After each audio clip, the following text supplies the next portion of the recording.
In accordance with the requirements of the open meeting law, please be advised that this meeting is being recorded and broadcast over the Lunenburg Public Access Channel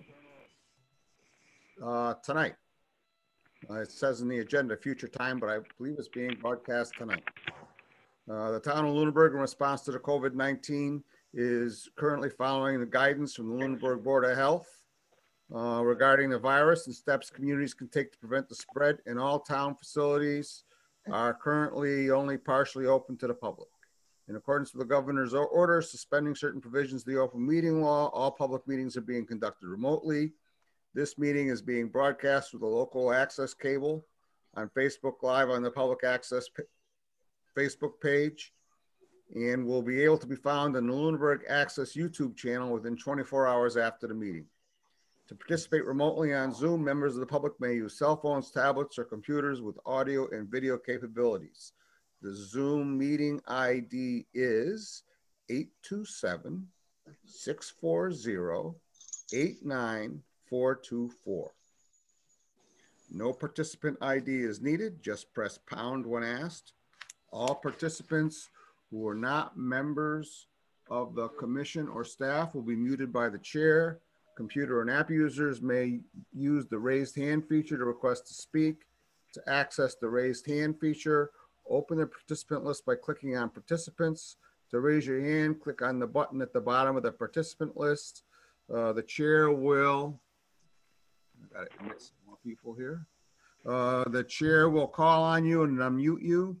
Telephone audio users may dial *9 to request to speak after joining the meeting. Members of the public must give their name and address before they begin speaking. Please direct all comments to the chair. If you have trouble accessing Zoom or have general questions, you can send an email to lcc@lunenburgonline.com during the meeting. Emails containing questions or comments that are to be read aloud at the meeting must be signed with full name, address, and phone number. Please be aware if you are using video, other people will be able to see you, and anything that is broadcast will be recorded. The agenda lists all topics which may be discussed at the meeting and those reasonably anticipated by the chair. Votes may be taken as a result of these discussions. Not all items listed may in fact be discussed, and other items not listed may also be brought up for discussion to the extent permitted by open meeting law. Each vote taken at this meeting will be conducted by roll call vote. So first of all, let's admit all these people. I was going to say, Ken just said he was in the waiting room. Yep. All right. So let's do a roll call, see who's here. I'm the chair, Bob P. Ken Jones. Present. I can barely hear you, Ken. Present. Can you hear me now? Yeah, I can. Thank you. Rich Bursch. Present. Bursch. Present. Kitty Childs. Present. Carl Luck. Present. Jack Rabbit. Present. Jeff Viviano is not here. Mike LaRouche. Here. Oh, thanks. Thank you, Mike. I hadn't seen you before you spoke up. Public comment. Are there any members of the commission have any public comment at the beginning of the meeting here? No. Mr. Chairman? Come on, here we go. Jack, are you trying to raise your hand? Yeah, I am. I'm sorry, I just hadn't queued it up yet. Here we Okay, go ahead, Jack. Yeah, thank you. First of all, Mr. Chairman, I'd like to compliment you in that you came up with this concept of a comment section. And, you know, and I guess it was in the last prior meeting, it was really helpful. It really was, Bob.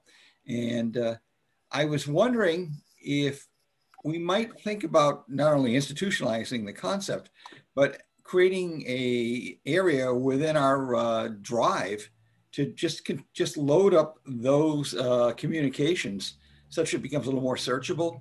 You know, otherwise you're kind of guessing when something came up. But I thought it was really good, and I just thought, well, let's put it over there. So that's, first of all, kudos to you.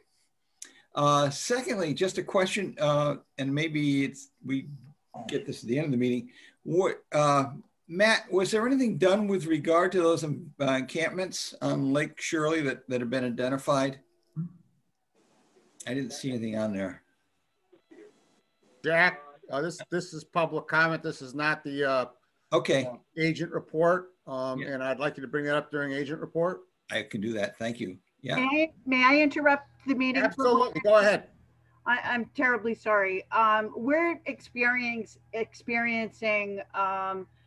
connection issues. So the meeting right now is flashing intermittently on the station.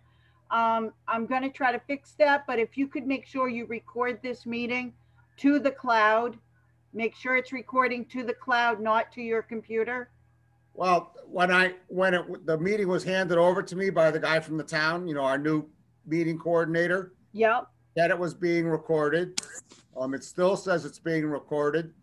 And it says, and I don't know, so I assume, since I didn't tell it to record my computer, that it's, recording to the cloud, that the meeting coordinator is recording it to the cloud.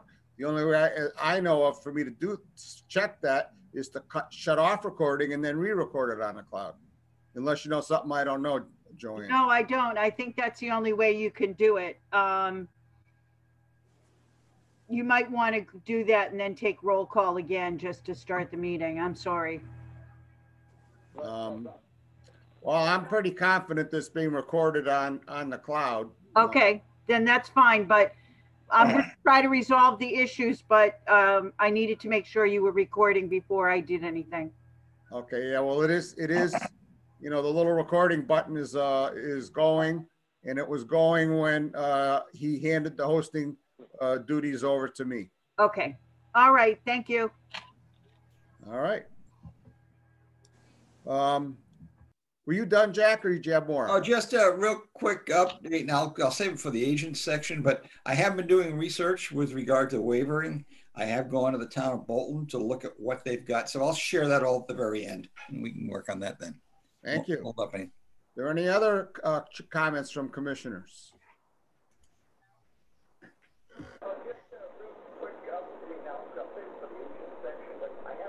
Oh. Hey, Town of Lunenburg, you never gave me back the host. I really turned off the camera too, so. Oh, now you gave me back the host. Town of Lunenburg, is this being recorded on the cloud? I'm actually the town of Lunenburg. I don't know why. Okay. So All right. back to square one. All right. Thank you, Joanne. Yeah. I'm assuming I can continue with the meeting, Joanne? Yes. Thank you. Push that to mute. Are there any comments from members of the public? If so, please raise your hand.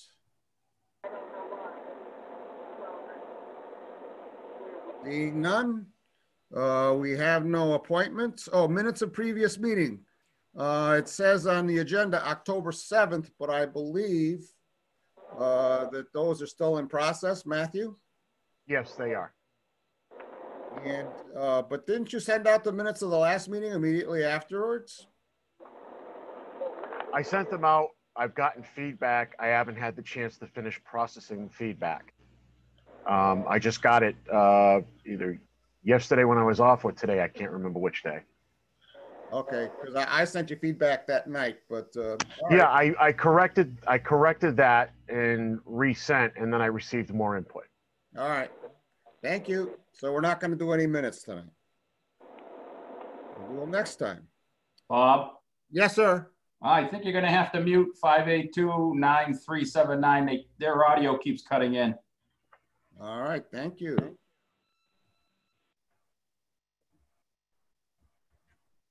I do not see them in the participant list. It's a phone number? No, 1-978-582-9379. There's no such number in my participant list. Yeah, they just disappeared. It just disappeared. Okay, they must have heard me and spooked. Okay. Yeah. All right. Thank you. pursuant to the Town of Lunenburg Wetlands Protection and Municipal Bylaw, a public hearing on a notice of intent by the Lake Shirley Improvement Corporation for an amendment to an existing order of conditions for the extension of the drawdown date from December 1st of each year to December 31st is required due to unforeseen circumstances. I think, Wendy, you want to unmute yourself? And I believe that I heard through the grapevine that this has been withdrawn. Is that true, false, and different? Yes, good evening, Commission. This is Wendy Gendron with Aquatic Restoration Consulting on behalf of Lake Shirley Improvement Corps. And how we left it was, I thought at the last meeting, you guys were going to have a training session or some other meet to see if there was a way for us to seek an amendment without having to do the full-on abutter list. And although I haven't really heard a final answer on that, but the decision by LSIC is if the full abutter list notification had to occur via US mail, that we would be withdrawing the request for an amendment. So perhaps, Matthew, can you speak to that, please? Yeah, I believe, Wendy, you and I communicated last week. According to my email chain, it was on the 10th. And I had given you the option of notifying the abutters by certificate of mail. And you noted that it was cost prohibitive. And at that point, what I told you was then the only option here would be to either withdraw or to continue the meeting a month out so we could resolve the abutter notification issue. yep. So for the Commission's information, Matt and I's conversation was, although it is convenient now that they don't require the certificate of mail, the Certified return receipt? thank you. Yes, that it's a lot less expensive these days, but it's still going to cost about $300 to $500 for the LSIC to notify the abutters with the labor that is involved with the mailings and the materials. So for those reasons, we find it cost prohibited. And if a situation arises where we can't make the drawdown depth based on the weather, we will approach the Commission and ask for an emergency request, as we've done in the past. So the bottom line is you're withdrawing, or is that the bottom line, Wendy? Yes, that is the bottom line. Yep. All right. So Matt, if they're going to withdraw, do we have to do anything, or can we just move on to our next public hearing? You can just move on. All right. Thank you so much, Wendy. Thank you very much. I appreciate your consideration. All right. Pursuant to the Town of Lunenburg Wetlands Protection and Municipal Bylaws, a public hearing on notice of intent by John Fournier, 25 Pearl Street, for the construction of an extension to a deck, demolish and rebuild an existing garage, and upgrade of a septic system. The supporting data are available, blah, blah, blah. I don't need to read that. Do we have someone here for 25 Pearl Street? I'm here to present, and I'm also here with the owners, John and Francisca Fournier. All right, so let me see if I can find your file. 25 Pearl. This is 25 Pearl Street.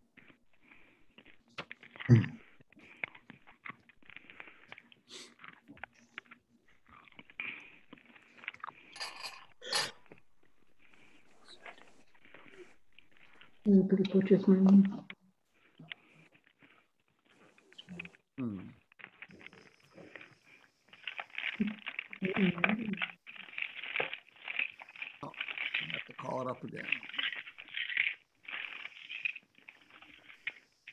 Give me a minute.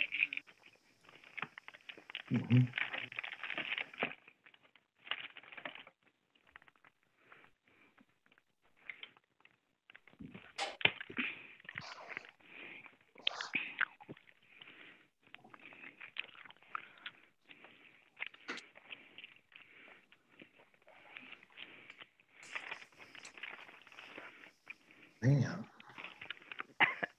Nope.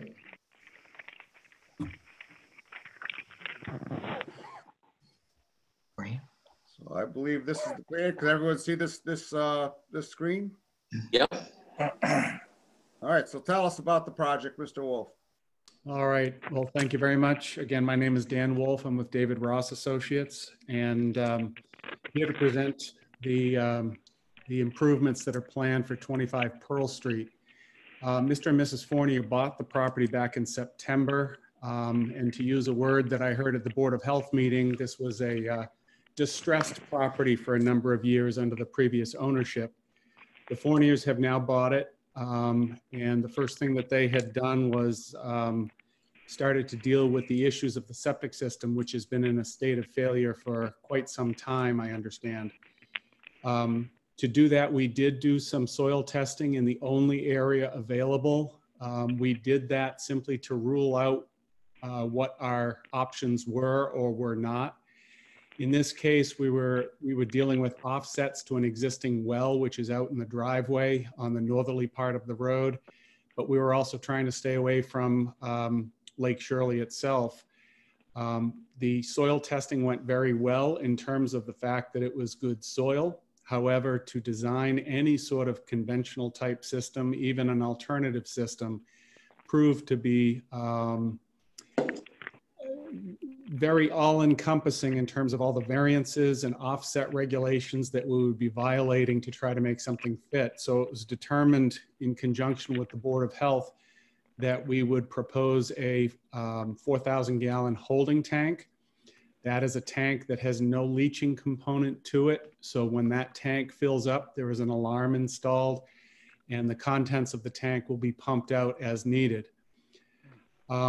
During this planning process for the holding tank, I had mentioned to Mr. Fournier that as we go to the Conservation Commission, it's always best to tell the commission everything that we want to do as opposed to doing things piecemeal and going back and forth to this board. So he had outlined a few of his plans that he has, and I'll just briefly touch on what those are. On the east side of the house, you can see that we've proposed an 8x20 addition. This addition is not a room. This is an addition that is proposed to be accessed from the outside for storage purposes. It could possibly contain boat oars, life jackets, and the such, lawn chairs, summer tables, who knows what. But that addition that you see on the east side of the house is for storage. There is an existing deck on the front of the property, and the Fourniers would love to put a roof over that. That deck is also proposed to be expanded slightly to the west and provide a walk to the door on the west side of the house. So you can see we've drawn in there a deck expansion and a walkway, a 4-foot wide walkway on the west side. We also talked about the, shall I say, sad condition of the existing single car garage that's on the property. Mr. Fournier was going to plan on renovating that, but as soon as he inspected it closer, discovered that the sills and a lot of the structural integrity of the garage itself are beyond repair. So we are proposing to reconstruct that garage itself. Because we want to utilize that garage for obviously vehicle storage, especially during the winter months. The previous owner had chosen what I call a very poor location for the well. The well, if you saw it on your site walk, is sticking up directly in the driveway and right near the corner and access point of the garage itself. So we have made a proposal to the Board of Health, and they have accepted it, that we would lower the well casing into a pit of sorts. It's going to be contained within a well tile that'll have a cover on top that can withstand vehicular traffic, so that as cars come in and out of that garage, they will have no hazardous condition or situation where they might be hitting the well. So again, I look at that as an improvement to a kind of a poor situation right now. And then lastly, there is a small little stub of a parking space on the far west side of the house. And we'd simply like to widen that area to be able to fit 2 cars in there, only because parking is a premium on this very small lot. So we're proposing to pave that.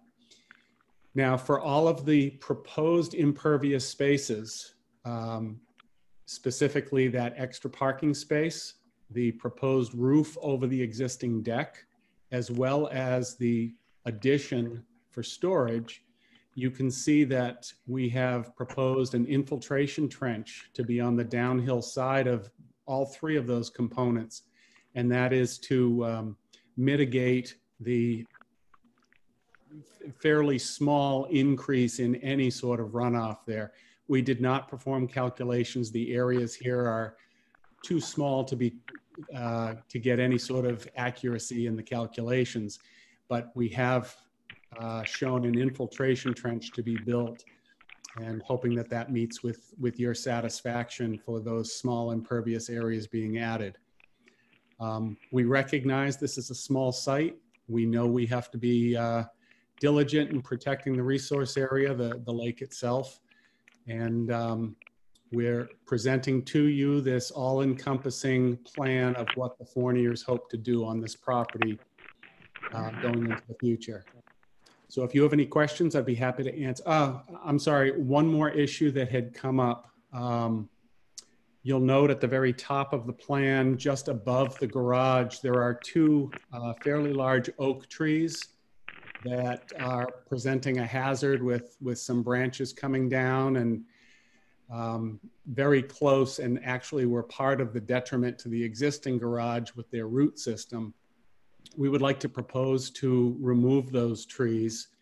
And there is also one more tree that is down closer to the water, which Mr. Fournier just recently made mention to me is actually rotted and dying and is kind of a hazardous situation. I don't have that located on this plan, but you see the line of trees close to the water heading up the page, and the tree is somewhere in that small triangular area further north of the existing dock. So like where I'm wriggling the cursor now? Yes, in that general area is a tree that is hazardous, and we'd like the commission's permission to also have that removed. So again, as I started to say, if you have any questions, I'd be happy to do what I can to answer. And again, Mr. Fournier and his wife are here as well to add anything to your questions or comments. Are there any, let me pull up my participant list. Are there any comments or questions from commissioners? So please raise your hands.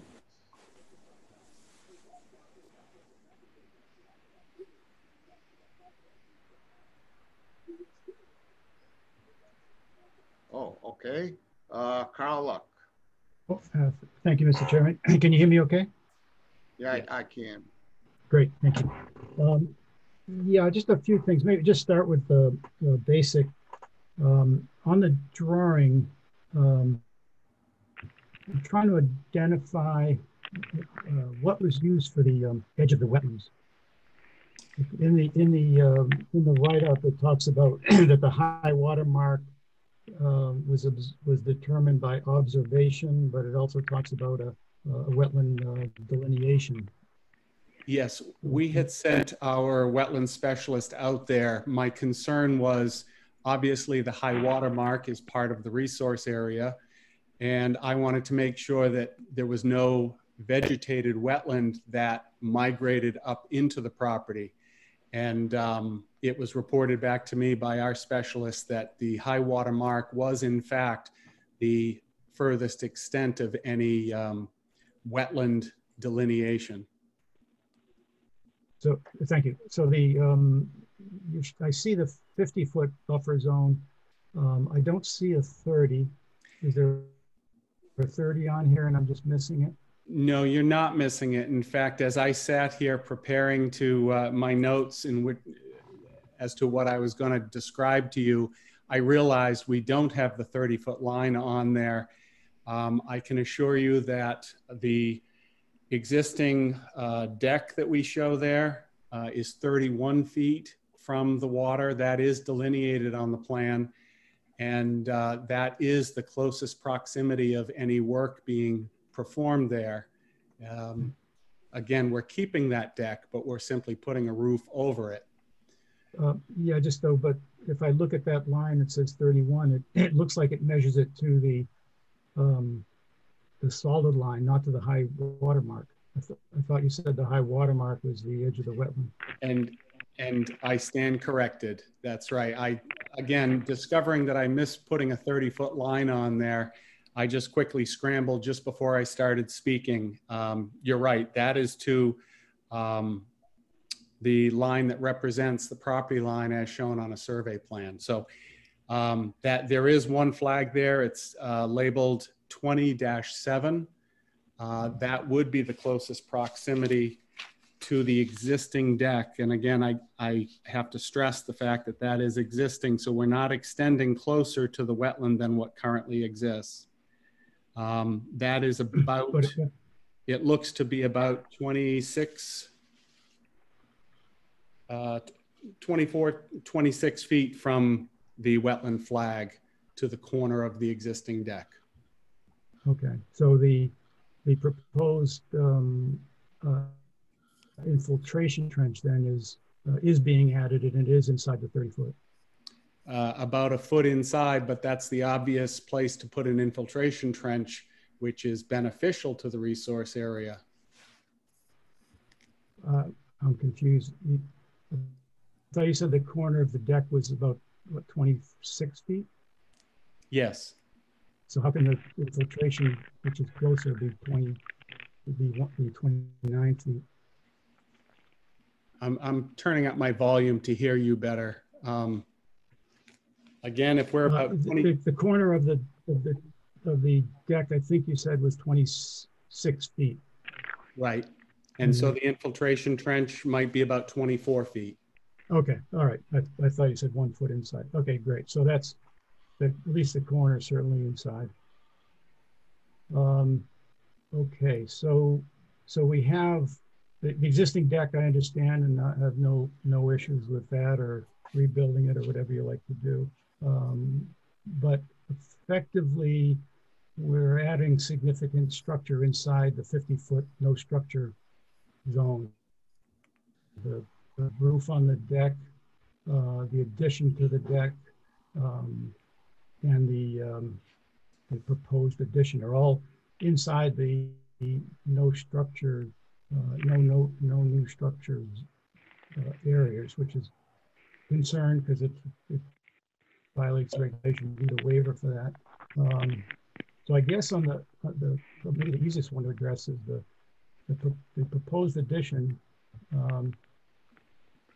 Can that not be moved outside the 50? Could that not be moved back where the garage is, maybe parallel or something? Just run it parallel to the garage and get it outside the 50? There's a window there.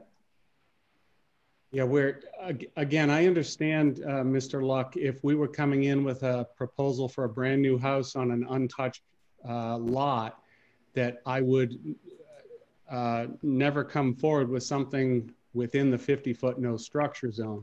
But we're dealing with an existing house, and as Matt just pointed out, we're also trying to preserve the existing structure itself, and there is a window back behind that proposed addition, so we don't want to block that either. So we're working on an existing house, so it's a fixed location, and we're also in an area that has been previously disturbed as well, so we're not cutting down pristine trees that have been there for decades either. Well, our no structure, doesn't just apply to new construction. It applies to additions as well. I'm looking at a picture, and the window seems to be up towards the front, towards the lakeside house. Is that correct? I don't have a photo in front of me, so I can't make reference to that. Mr. Chairman, could you maybe pull up that photo?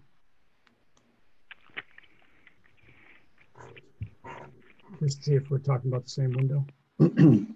Mr. Francesca, can you tell me where the window is? The only window is on the, behind that proposed addition is just beyond, right there where your cursor is right now.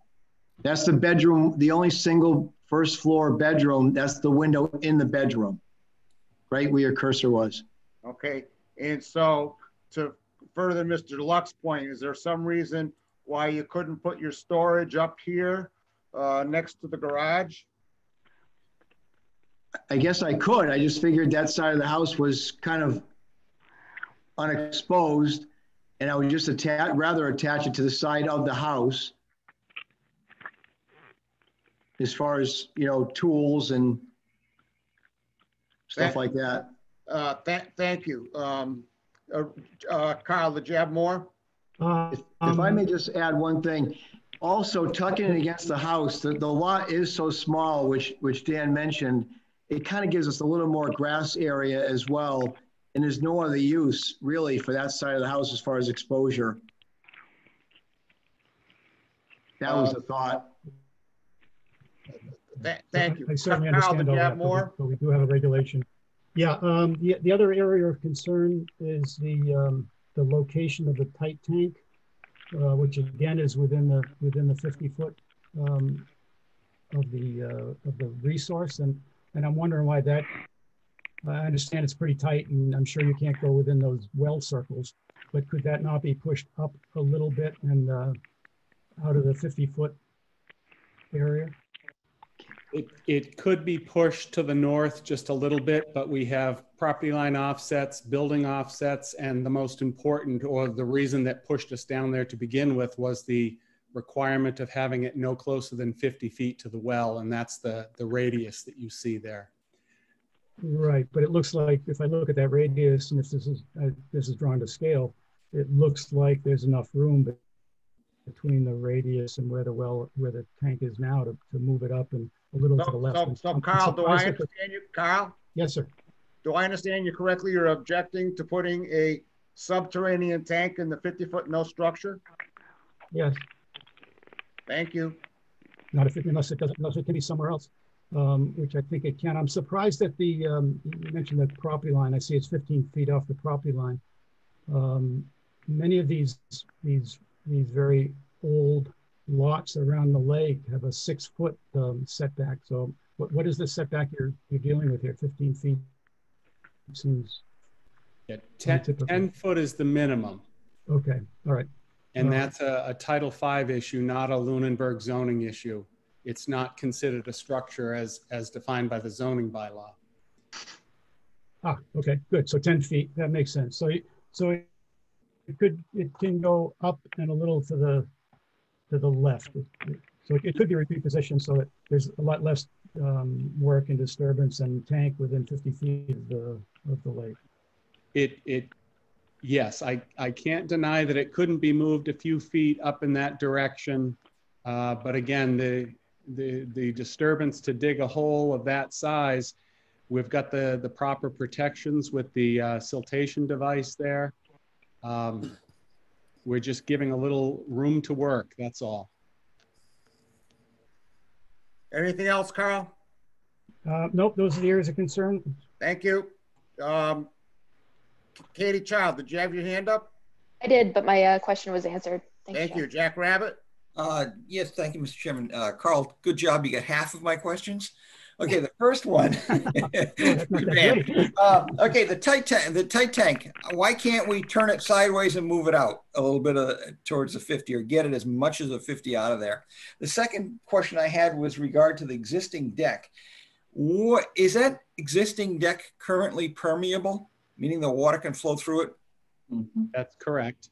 Okay, so what we're essentially doing is increasing the area that is impermeable over what we have now, even though I recognize we do have infiltration systems that Uh, you're within the 50 feet. And the other one what I had was a proposed addition was I was wondering why we're putting it in the 50 and why can't you integrate that into part of the proposed garage and therefore move that piece of property out.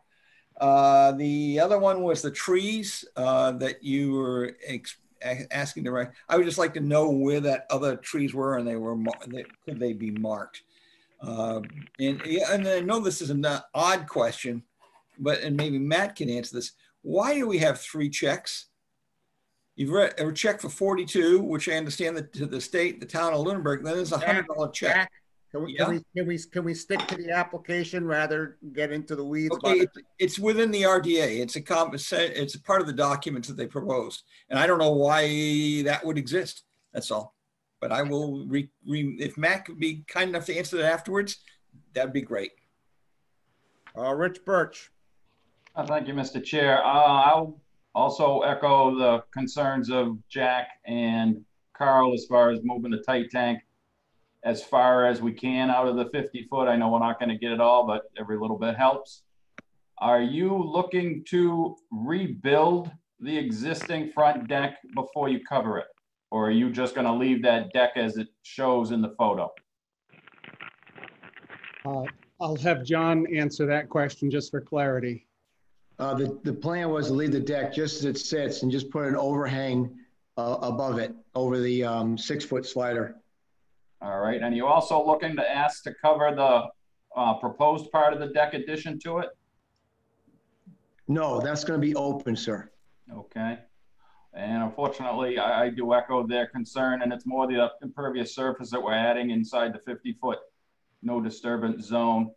On the east side of the plan, you marked 15-foot minimum on the proposed lean-to addition, and then you have 5-foot proposed minimum on the garage. What's the difference between those two offsets to property line? Well, according to the Lunenburg zoning bylaw, any primary structure needs to be 15 feet from the property line, but a detached structure can be as little as 5 feet. So that's a zoning bylaw. Okay, so in reality, you can add that storage space to the garage and stay 5 feet off the property line rather than maintaining a 15-foot offset for that structure that you'll have in the 50-foot no structure zone, correct? Correct. Okay, so if you added a lean-to off the side of the garage, it's a 5-foot offset. That's correct. Okay. Ironically, the other question I did have was on the proposed pavement that you have on the west side of the house where you're looking to park 2 cars. Yes. So I view the overhead, and forgive me, I had surgery, wasn't able to get out on site. It looks like that whole northwest portion of the property is already either packed gravel or blacktop, with the exception of that little spot where you're proposing to put pavement. Are you looking to give back any of that packed gravel or pavement that's there existing? Or are you just looking to pave the whole backyard? Just looking to add that small piece of pavement. A great deal of the pavement that you might have seen on an aerial view is actually all paved and mostly part of the neighbor's property. It was all paved at one point in time, but a lot of that is not our property. Okay, well, I'm just looking out where it looks like basically from the garage west to within about 10 feet of the property line, and from the back of the house to the back property line is all paved, and it's just the piece you're looking to pave now is all that's left of the grass in the backyard. And beyond that, toward the lake, everything is grass all the way down to the lake. Mm-hmm. And yeah, but like I say, I mean, you're looking to add impervious surface, and we're kind of trying to protect as much impervious surface as we can. So I just wanted to see if you were reorienting the driveway to keep the impervious surface up there as it is today, or if you're looking to add more impervious surface, and it sounds like you're looking to add more impervious surface up there.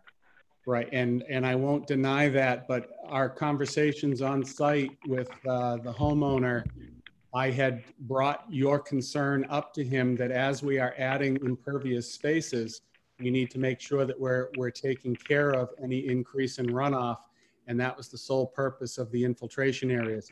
I can imagine how you'd feel, and I would feel remiss if I came in without those infiltration trenches. You would be certainly demanding that. So I'm hoping you're seeing that I'm trying to meet your concerns as well as take care of the new homeowners' desires for the property. Okay. Would you be now?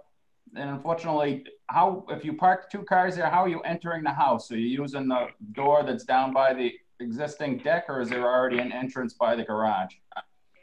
There is an entrance to the house on the very northwest corner. Okay. And then another side door on that same west side. Mm-hmm. So, okay. So you're looking to park cars in the garage plus park cars on the new pavement, and okay. Let me just, may I just say something quickly? Certainly. The driveway, if you walk the property, the driveway really isn't really being extended any more than it is currently. But the angle of the driveway, as it was finished years ago, the most west corner is actually chopped up. So my intention was not to extend the driveway really at all, but square it out so you could actually park 2 cars side by side. The current driveway is wide enough, but it's not squared off. So the plan wasn't to extend the driveway any closer to the waterway. And it was suggested that we put the infiltration system in there, which I agree. But the driveway is not being extended really any longer than it is currently at its deepest point. All right. Bob, was a sidewalk performed on this property? Yes, we 4 of us went there on Saturday. Okay. And if somebody that went echoes my concern, that's great. If not, at least I've gotten my answer. Carl, Jack, myself, and Ken went there on Saturday. And Mike too. And Mike. Yep. Okay. Thank you. That answers my questions. Mr. Chairman, may I ask a quick question? Sure. To the applicant, is there a ZBA hearing proposed on this? Yes, there is. That's coming up, I believe, on maybe the 8th or 9th of December. 9th. What is the reason for the ZBA hearing? Anytime you are altering a pre-existing non-conforming structure, and in this case, it's the garage, we would be allowed to build it by right in the proposed location. However, there's a question of height. In the zoning bylaws, it talks about the 5-foot offset that I mentioned as being the minimum, but the height of the building can be no more than 5 feet in addition to the proposed offset. So in other words, if we're allowed 5 more feet than the offset of 5 feet, the building can be no more than 10 feet high. For this very simple 1-car garage with a peaked roof, we're looking at about a 15-foot highest peak. So because of that, on a pre-existing non-conforming lot, we have to present that to the Zoning Board of Appeals. Thank you. I would say to the applicant and the engineer, you need to get a majority of the commissioners participating in the meetings votes in order for this to pass. I myself have no trouble with putting the tight tank within the 50-foot no structure because it's going to be underground. I don't see what difference it makes. I myself have no trouble covering the deck. I think it's a small house and it's a reasonable thing to do so long as you put in your infiltration trench. I agree with the suggestions to move the proposed addition for storage and append it to the garage up there. I think the plan needs a 30-foot mark, that it needs the tree located. And I'm also then interested in, and those are my thoughts on the application. I'm interested to hear from Mr. Jones and Ms. Childs what their thoughts are on the application, to give you some guidance. Katie. I think you hit it right on the head, Bob. I agree with everything you said. I'm pretty much in agreement with everything except hoping to move the proposed addition back towards the garage. Ken. That's exactly where I'm at too. I couldn't have said it any better myself. Well, I can say that I certainly appreciate your feedback. I think it would be prudent of us to continue the hearing if we could, to talk about some of these adjustments that we can make. I think the comments have been clear, and I think we can make a few changes to improve the overall situation. So if the other thing I would say to you is that the plan doesn't really show where the pavement is existing up there. And I think it would be very helpful to the application and to the commission if the plan could show where is the current pavement and where you was proposing to add the pavement. So the commission has a better idea what you're talking about there. Because it sounds like there's facts out there that aren't reflected in the plan, and it would be helpful to have those things reflected in the plan. And I'll just point out that the pavement is completely shown on this plan. Maybe I could do something to make that a little bolder so it's easier to see. So help me understand where the pavement is shown on the northerly property line, right below the abutter's name, Sullivan. There's a dimension of 33.18, and just to the left of that number is a dashed line representing the edge of the pavement. Okay, so it thank you. Goes downward all the way to the proposed infiltration trench.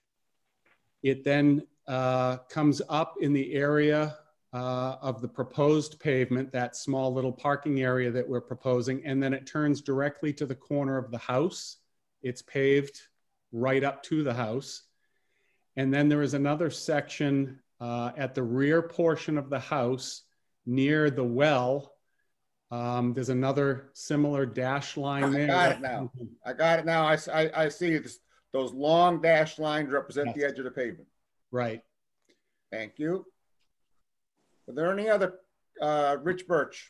If I could ask, Mr. Chair, that we have a call out for the additional impervious surface in the 50-foot no structure zone and the additional impervious from the 50 to 100-foot buffer zone to be calculated and added to the plan, so we have that information.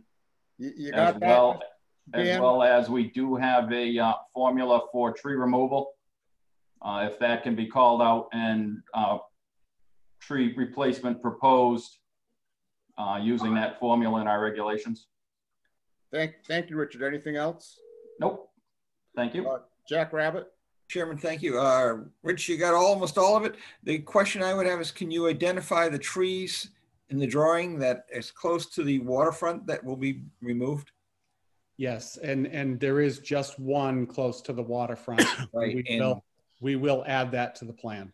Right, and the suggestion of the tree. Because I can tell you right now, if we were to vote now, obviously it wouldn't pass. So you need to make some modifications and come back and try again. If there are any comments or questions from the members of the public?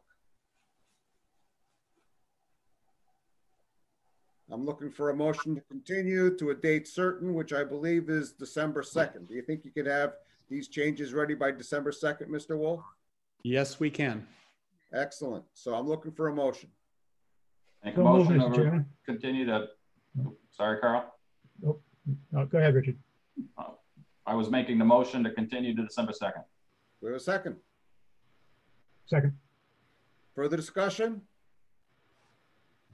Seeing none, roll call vote. Ken Jones? Aye. Rich Bursch? Aye. Katie Childs? Aye.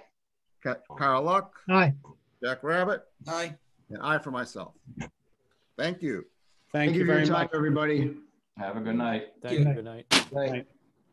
Pursuant to Mass General Law, Chapter 131, Section 40 is amended in the Town of Lunenburg Wetland Protection Bylaw.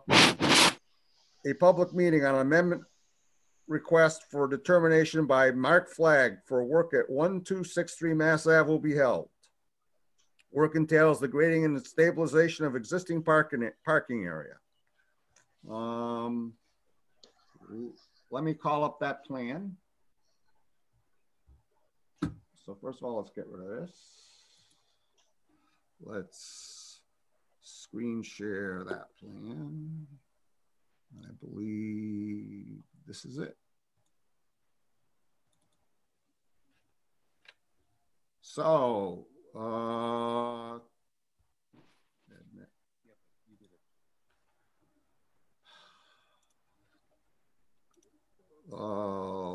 participant list. Lisa. Can you hear us? I can hear you. Okay, good. Mark is right here. All right.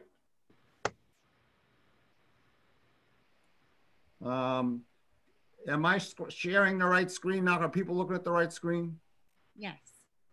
All right. So Lisa, tell us about the application. Actually, Mark's going to speak. He's okay. All right. Mark, tell us about the application. All right. Actually, I'm not really sure what the problem is.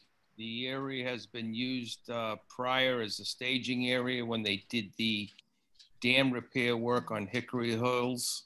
And I really never heard anything prior to that. I brought in some material and I was going to bring the grade up about 4 to 6 inches just to level the area. And I ended up getting a notice of deceased to stop all work there by the conservation agent. So I don't know. Bob, if you mind, I could probably speak to this. All right, Matt. Okay, so essentially, if you look at the overhead schematic that is in front of you guys, you'll see the red line pointing to a depressed area that qualifies as a Lunenburg isolated wetland. And he is correct. There was a pre-existing gravelled area over there, and he was grading into the area, which brings it basically right up to that isolated wetland area. It was a pre-existing condition, but it technically required the filing of a request for a determination. As we noted on the site inspection, the area does qualify as a Lunenburg isolated wetland based barely by vegetation. That's about it. It's actually very simple. When I looked at this area, what I saw down there were oak leaves and poison ivy plants. And so I didn't see any wetland species, but be that as it may, are there any comments or questions from commissioners? Mr. Chairman, just a question to the applicant. Is there any more proposed work, or is what we see what is going to happen there? No, that's the extent of it. What I've done, I really just brought in enough material to level the property. I don't think I've extended it into the area of the wetland. If the commission would recall too, there was actually kind of like a natural feature of that wetland. There was kind of like an earthen berm kind of surrounding that isolated wetland area.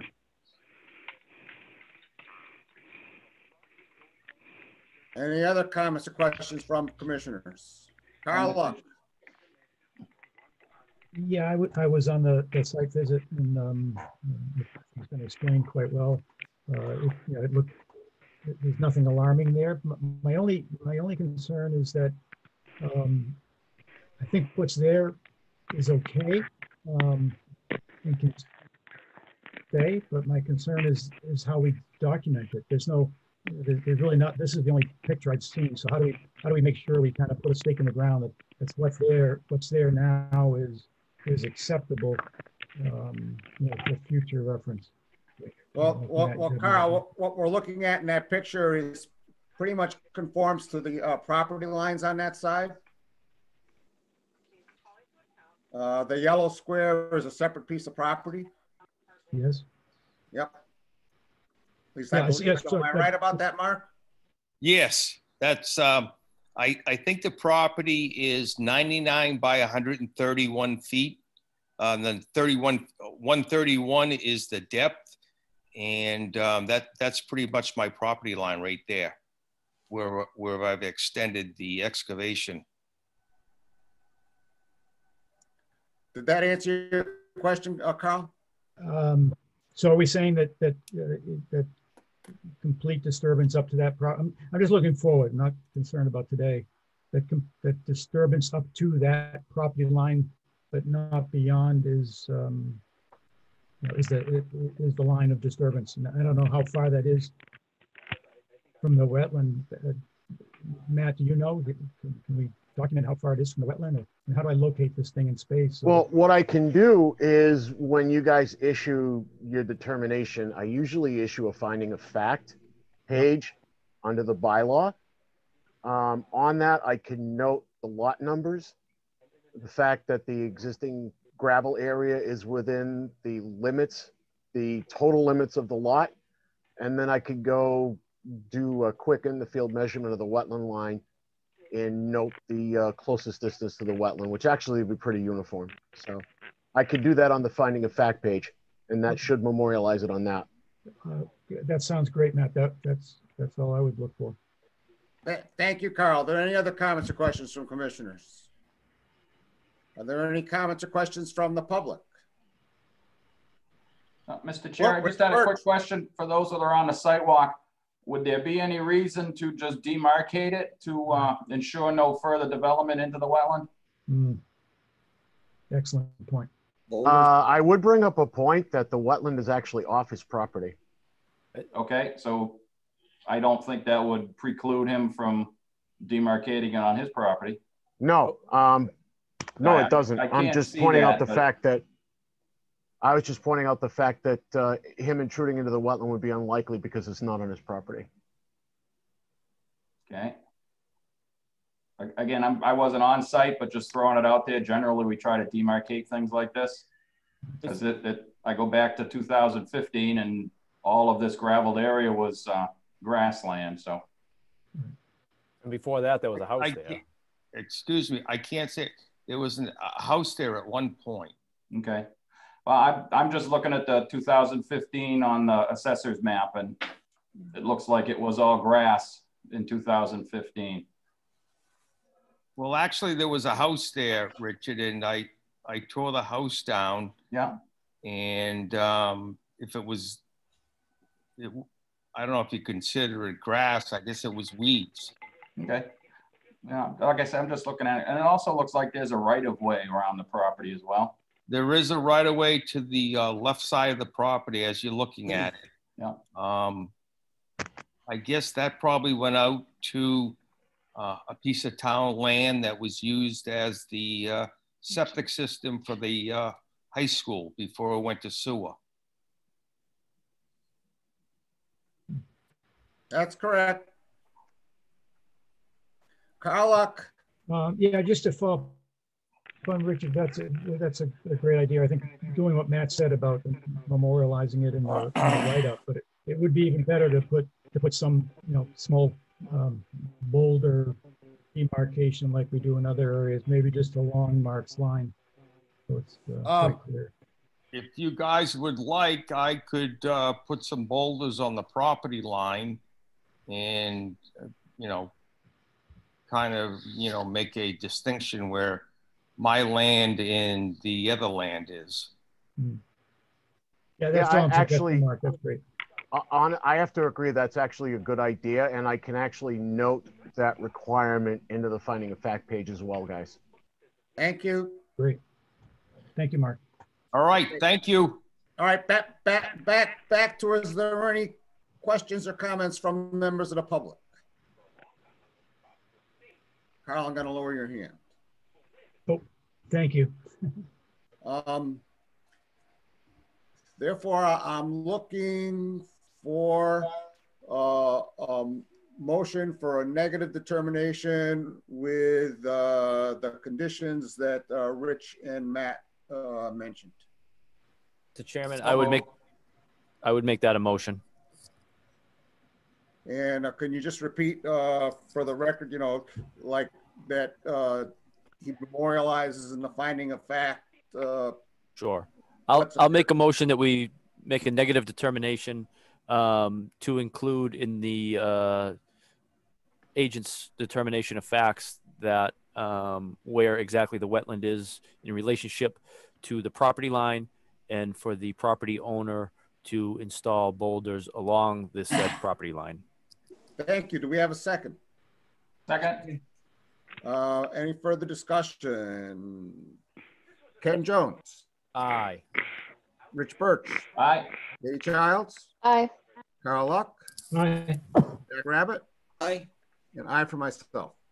Thank you, Mark and Lisa. All right, thank you. And I'll get those boulders on that property line within the next week. Super. All right, thanks for your help, guys. Thank you, Mark. Thank you, Mark. Good night, Lisa. Bye. Good night. Good night. All right. Next, pursuant to Mass General Law, Chapter 131, Section 40 is amended. The Town of Lunenburg Wetlands Protection Municipal Bylaws, a public meeting on amendment request for request determination by George Yap for work at 28 Oak Ridge Road will be held. Work entails the removal of a triple stemmed oak and rebuilding of shed. And I think I saw Mr. Yap here. Let me see if I can find his. Can you hear me? I can hear you. All right, good. And I believe I'm showing the appropriate diagram. 4 of us went there on the site visit. 5 of us. I keep forgetting about Mike. 5 of us went there on the site visit this Saturday. And we saw the trees to be removed, and which are right along the side of the house, hanging over it. And the shed shown in this overhead actually has been gone, is actually already gone. So, Mr. Yap, you just want to tell us a little bit, anything more you'd like to add? Sure. I don't really have to add much to that other than I felt like the trees were a little bit of a safety hazard, so we decided that it might be a good idea to take them down. It's going to be a fairly costly project, but seems worthwhile. Fully intending to leave the stumps cut at just above ground level. I don't need to remove them. They would cause more damage than it would be worth anyways. And the shed would just, again, be sitting on ground, no footings dug or anything like that. Just a floating shed. Typical for a shed construction. Are there any comments or questions from commissioners? Just the shed is gone now, but he's going to put it back in the same place. Is that the proposal? Yeah, just back a little bit from where it was, just because of the swing of the cars and stuff. Where it was a little cumbersome, but just a few feet back from where it was. You say back closer to the street? Same parallel, no closer to the water, no further away from the water, but back to the right, more right directly behind the house as opposed to just beyond the outside of it. All right. But in the same parallel that it was in. Sure. Any other comments or questions from commissioners? Carla? Yeah, just 2. I was on the sidewalk, so I know what we're dealing with here, and the trees are pretty close and pretty huge. But we do in the regulation, have a replanting requirement.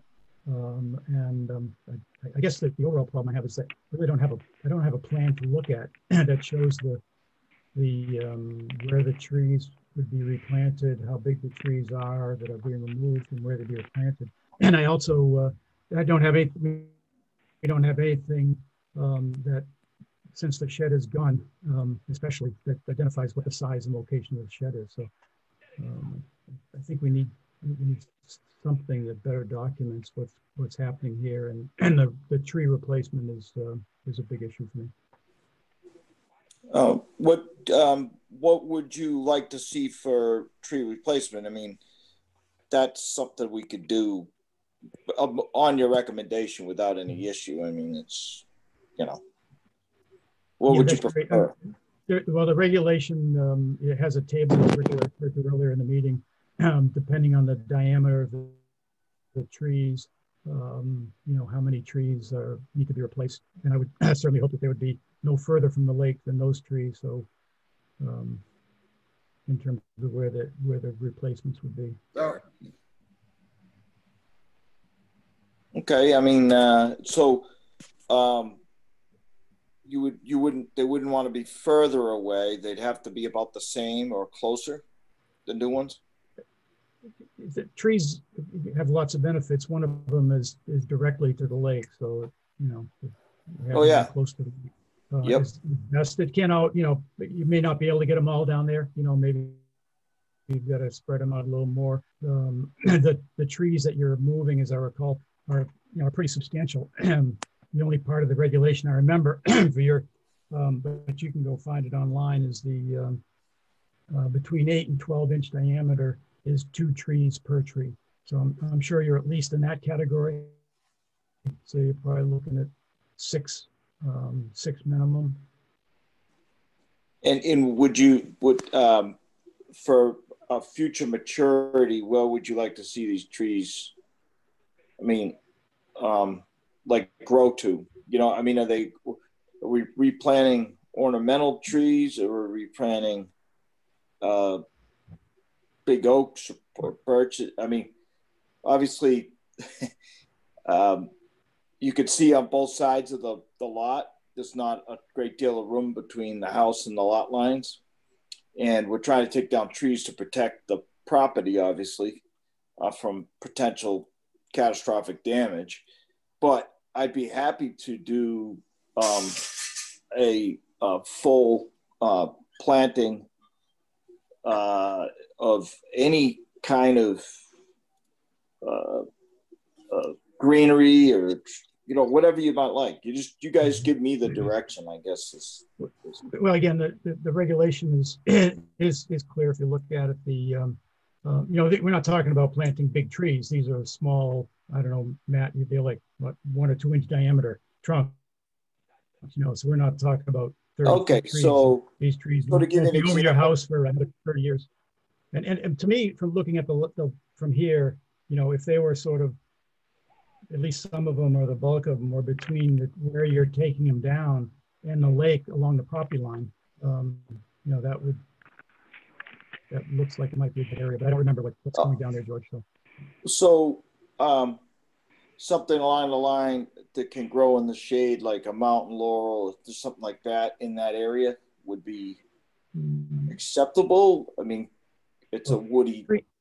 Trees are, Mr. Yap? in my mind, this is in my opinion, Sue, but the regulation says, trees for trees, because the root structure and the shade, the shading is very important. So I personally would expect trees for trees, not bushes for trees. Okay. But May I make a suggestion? I'm just one member. Right. But before we go any further with this, I just caution everybody. Carl's absolutely right about what he says about the regulations. But I'd like to hear what other people say on the tree issue before we start coming to any conclusions about what has to happen here. And I'd also like to call Matt. Did you have something to say on this? Or otherwise, I was going to call on Rich Bursch next. Yeah, thank you, Mr. Chairman. Just really quick, I was going to suggest a second site walk on the property to review potential locations for replanting. I think having another visual on site, now that we've gone into the devil in the details as to what's going on here, would probably be beneficial to both parties. And I know we can't necessarily hold a meeting on site, but we could at least take a look at those areas and canvas what could potentially be good. Rich Bursch. I just reviewed the application quick, and I don't see anywhere where we have a written definition of the shed that was removed so that we know what size is being put back. It was a 12 by 16 and it will be a 12 by 16. Okay, I suppose if we're having another site visit, if we could have the application amended with a description of the shed and roughly where it's going to be moved to, so we have it documented. Okay. And I assume it's just an above ground on blocks shed? I don't need to dig into the ground at all. Okay. My proposal was a couple inches of crushed stone just to sit the timbers on and then put the framing of the shed on top of the timbers. Yep, no, I would just ask for that, Mr. Chair, to have that in the application so we can review to make sure it's done properly. Thank you. Thank you. No one else has their hand up. I'm just going to say what I think about these trees. These trees are hanging over the house. I do think they are a safety hazard. I do think the applicant should be allowed to take them down. I know our regulations say you're supposed to replace trees. I don't see why the applicant would have to put them. These trees weren't shading the lake. I don't see why we would make the applicant put more trees between the house and the lake. I don't see why he couldn't put the trees between the house and the road if they were going to put more trees, but that's just my personal thoughts. Do any other commissioners have any thoughts on this? Yeah, Mr. Chairman, I guess I'd Ken Jones. I'd echo your sentiment. You know, the trees aren't next to the lake already, so and yeah, we do have a regulation, but you know, I'd be in favor of either, you know, giving him a variance or a waiver to put, you know, 1-for-1 for the trees removed somewhere on the property, because they weren't shading the lake. They were big trees, yes, but they're, you know, a risk to the house. So I'm okay with the trees without, you know, planting 6 trees between the house and the lake. I do think that we need to see a plan that shows, like Rich said, you know, the location of the shed, you know, defines the location of the shed, where the shed was and where the shed is going to be. And I urge the applicant to meet with our agent to talk about, you know, tree locations and size and species kind of thing. Does anybody else have any questions or comments on this application from the public, from the commission? Jack Rabbit. Mr. Chairman, just to get into a quick 2 cents on the trees, we have a regulation that basically calls for a replacement plan. That's creating a habitat, you know, whether it's at the ground or above. I don't see any real need to waiver our regulations. But at the same time, if he wants to put them in other places in the property, and I know it's really tight, I would certainly entertain that. But I don't see a need for us to not try and make sure we put as many trees in these properties as we possibly can. Thank you, Jack. Thank you. I guess I'm looking for a motion to continue till December 2nd. So moved. So moved. Do we have a second? Second. Roll call vote. Ken Jones? Aye. Rich Bursch? Aye. Katie Childs? Aye. Carl Luck? Loudly. Aye. Jack Rabbit? Aye. And an aye for myself. And Jack, I'm lowering you in. Oh, thank you, sir. Sorry about that. Quite all right. I know how that goes. Pursuant to the Town of Lunenburg Wetlands Protection Municipal Bylaw, public hearing on a request for determination at 1168 Rear Mass Ave by M2 Trust, the demolition of an existing single-family home and shed. First of all, let's stop sharing this. And do we have someone here for M2 Trust? Hi, I'm Dustin Powell. So we're just looking to take down an existing house and barn on the property for safety reasons. Okay, Dustin, let me call up what we got first. Yeah. Share screen.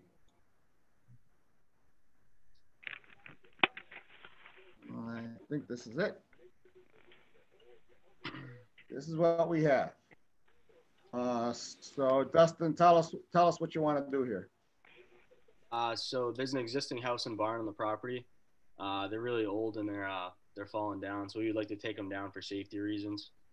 We don't have any plans for after. We just like to take them down so no one gets hurt around them or anything. And yeah, that was it. So Dustin, when we were there on the site walk, we saw the house and there's a stream behind it. Were you also planning to take the barn down, which is above the red circle on this plan? Yeah, we were. Yep. Okay. So basically you're gonna take all the structures down on the property. Yeah. You're talking about the big barn up on top? Yeah, the barn in the house. There's a garage. Okay, because that's going to have to be amended because that wasn't included in the application. Of course, it may be out of the buffer zone too, or at least the buffer zone of that side of the wetland. I know there are wetlands downstream. There's a wetlands over here, Matt. Yep. It is outside.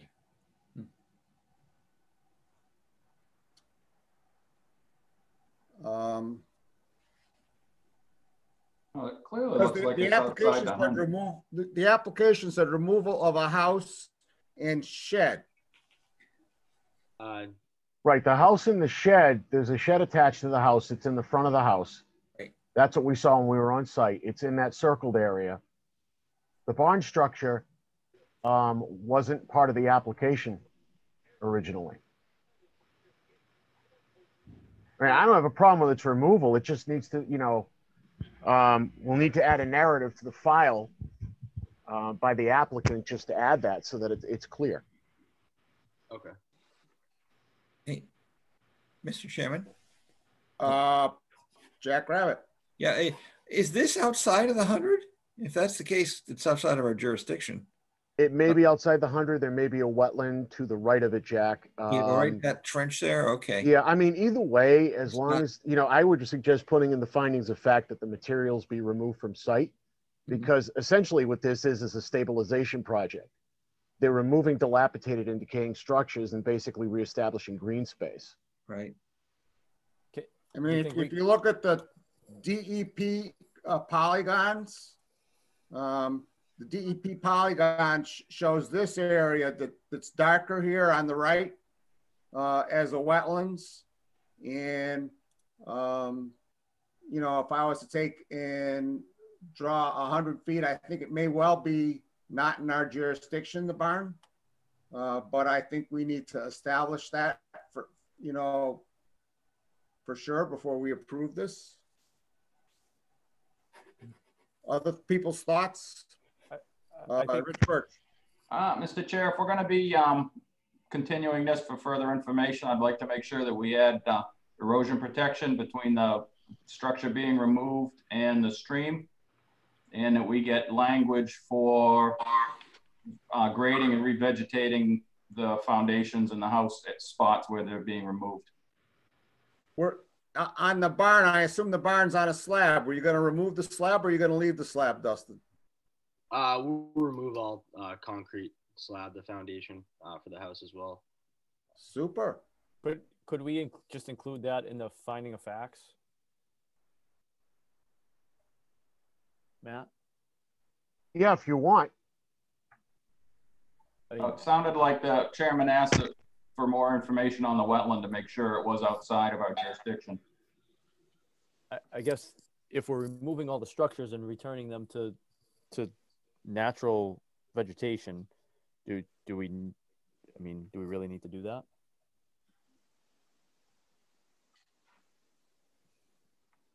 Well, to be honest, when we went on the site walk, I wasn't sure what the shed referred to, whether the shed referred to the barn or whether the shed referred to that little appendage that stuck off the front of the house. And I know, Matt said it was, it must be the thing on the front of the house. Was that what you intended, Dustin? I think there was just some confusion. I think when we were talking about the shed, I think I assumed it was the barn because the shed attached to the house. I kind of just assumed that was part of the house. But we are looking to take down the shed, the barn, and the house, and restore them to their natural state.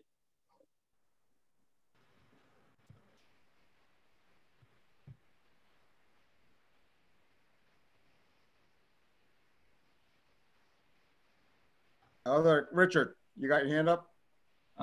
Nope. I will put that back down. Okay. Is any, see if I can call up my participant list.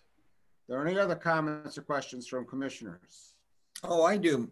Mr. Chairman, could you ask him to get rid of the ticks? Dustin, we got pounded. We walked through there, we're pulling them off all day. Oh, really?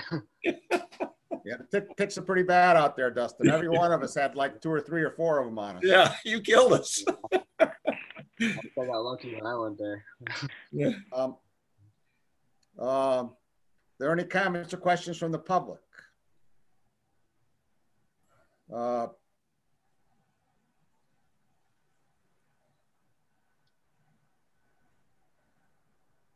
Matt, do you think the barn is within the 100-foot buffer, or do you think it's not within the 100-foot buffer? You think we need more information to determine that or not? I'd actually like to go on site and just do a measurement myself, because I think that wetland comes up a little further than the polygon indicates. Yeah, I don't see it as being a big deal as far as a project killer, but you know, I think it'll be fine because it's essentially just a removal of dilapidated structures and reestablishment of green space, which is something we tend to prefer. I just want to make sure that if that barn's going to be included, that where the wetland is would be memorialized on the plan. Well, you know, to me, the only way it makes a difference if the barn's within the 100, well, then we'll ask them to put erosion protection, and if it's not, well, then we won't. You know, we won't. So I'd add it anyway to the section of if the applicant's willing, just add it to the section where the photo shows the tree line ends, just to prevent anything from running down into there.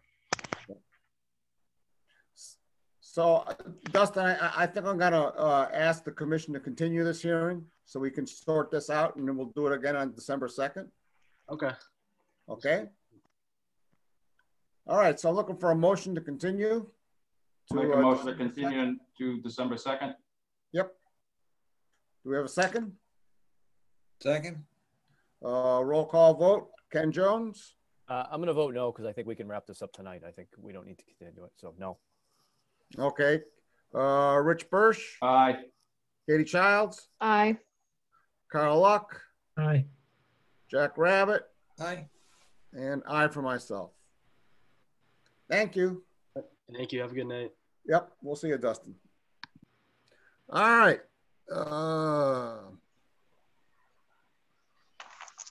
I go back and forth, Ken. You know, you might be right. We could have wrapped it up, but there's enough ambiguity, so I think we did the right thing. So, I mean, if they're going to come back before us for anything else, they're going to have to get all the wetlands delineated. So I don't know. I think, you know, but it is neither here nor there at this point. All right. Pursuant to the Town of Lunenburg Wetlands Protection Municipal Bylaw, a public hearing on a request for determination by Brian Tower of 329 Sunset Lane. The work is for the replacement of a concrete retaining wall, rebuilding of an existing well pump house to expand the footprint by 18 feet by 6 feet wide.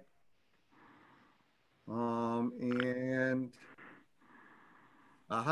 there they are. And let me see if I can call up the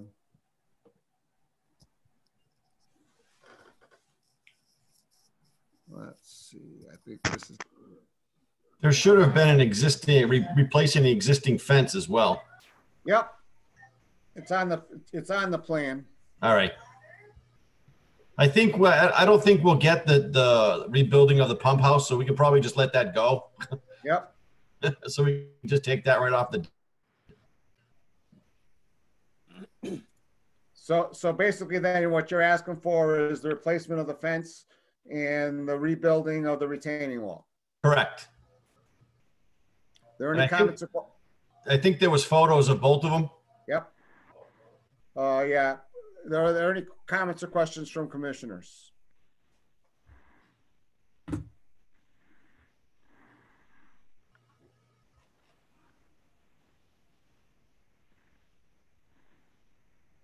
Are there any comments or questions from members of the public?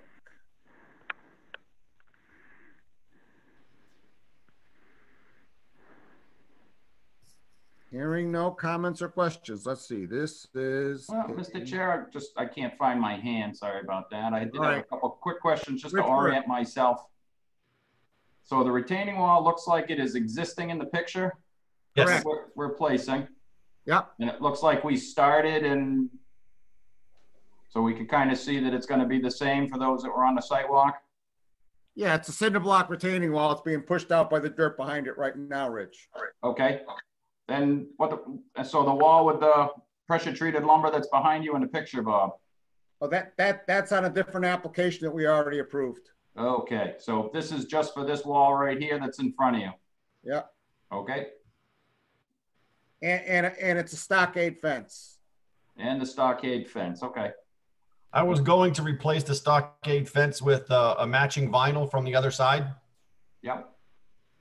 But I was going to go the same height it's existing. Okay. Then we're not doing the work to the house of the shed. No, sir. Okay.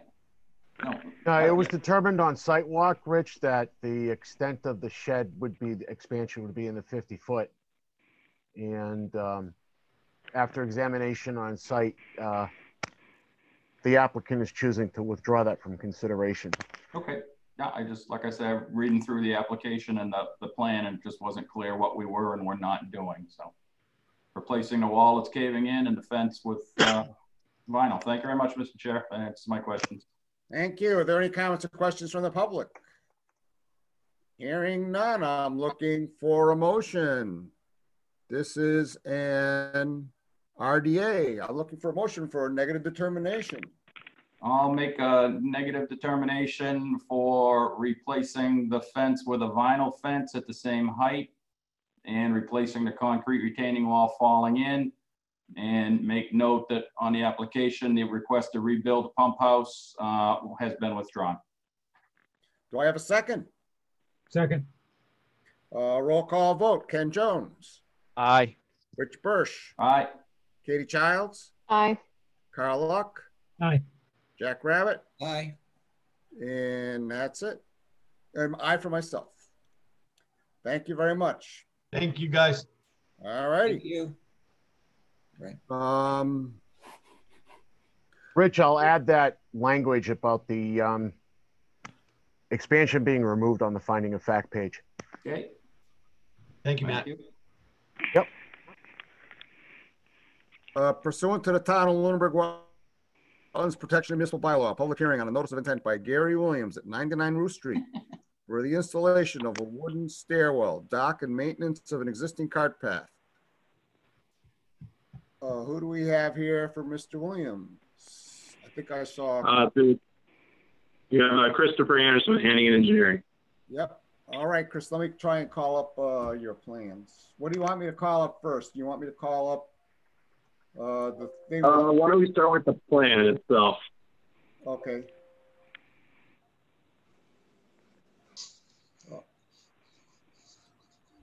All right.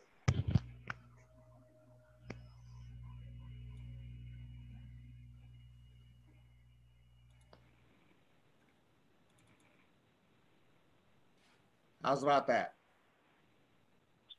That works for me. Thank you.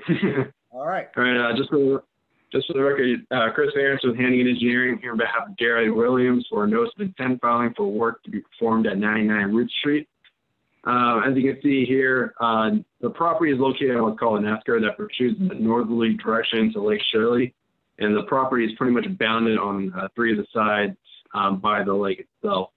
The applicant does reserve a right-of-way access from Root Street over the land of others along an existing cart path that essentially runs from Root Street all the way to the very end of the esker. The applicant currently uses the property primarily as a means of recreational use and access to the lake itself. As the commission is probably very much aware, the property is under an enforcement order for work that was performed back in the spring of 2020, specifically relative to a wooden platform, a wooden stairwell that runs along the side of the property, and the installation of a dock. There was also concern relative to some vegetation management that was performed on the property itself as well. I'm watching. I know. Well, I got to mute somebody here. Okay. Go ahead. Sorry about that.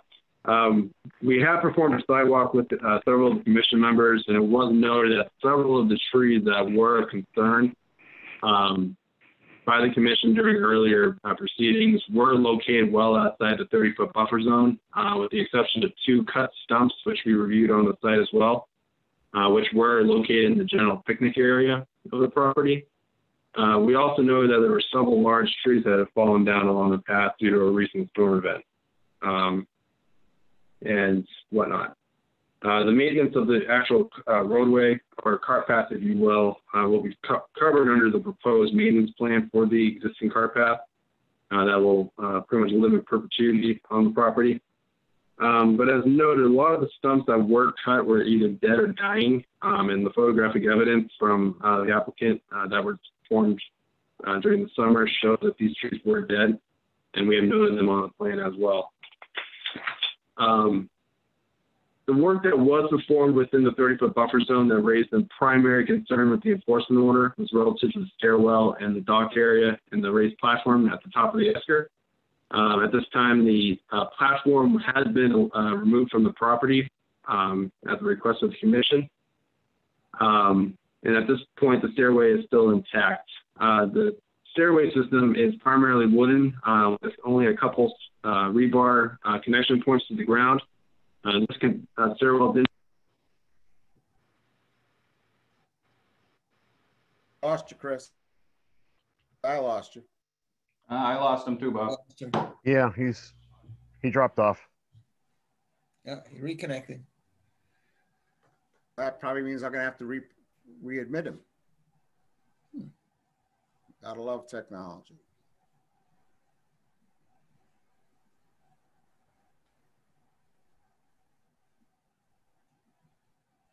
We are going to take a 60-second break while he reconnects.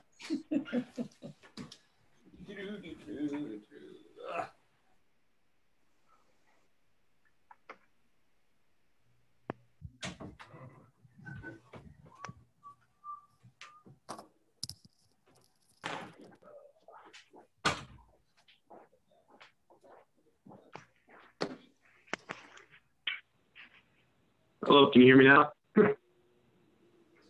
Yeah, I can hear you. And sorry about that. I lost connection for some reason. I guess I'll wait a moment for a couple of the members to return. Well, I think we took advantage of your absence to take a quick break. Glad I can be of help.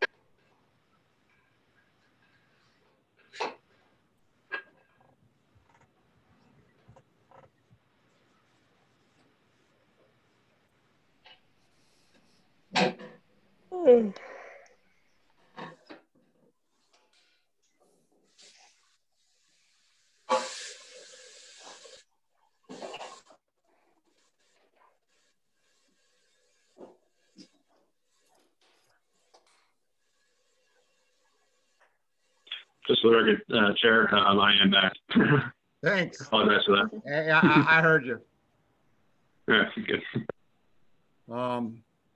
I'm seeing if there's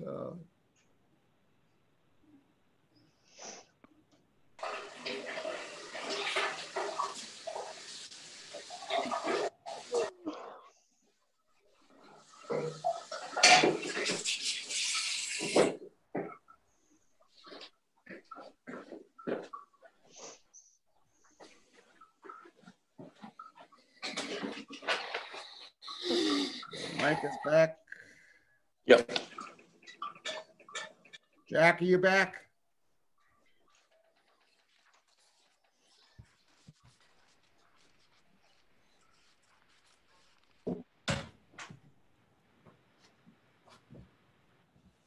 Coming back. Aha, Jack is back. Thank you. Sorry about that. Hope that's not an adult beverage. Not yet.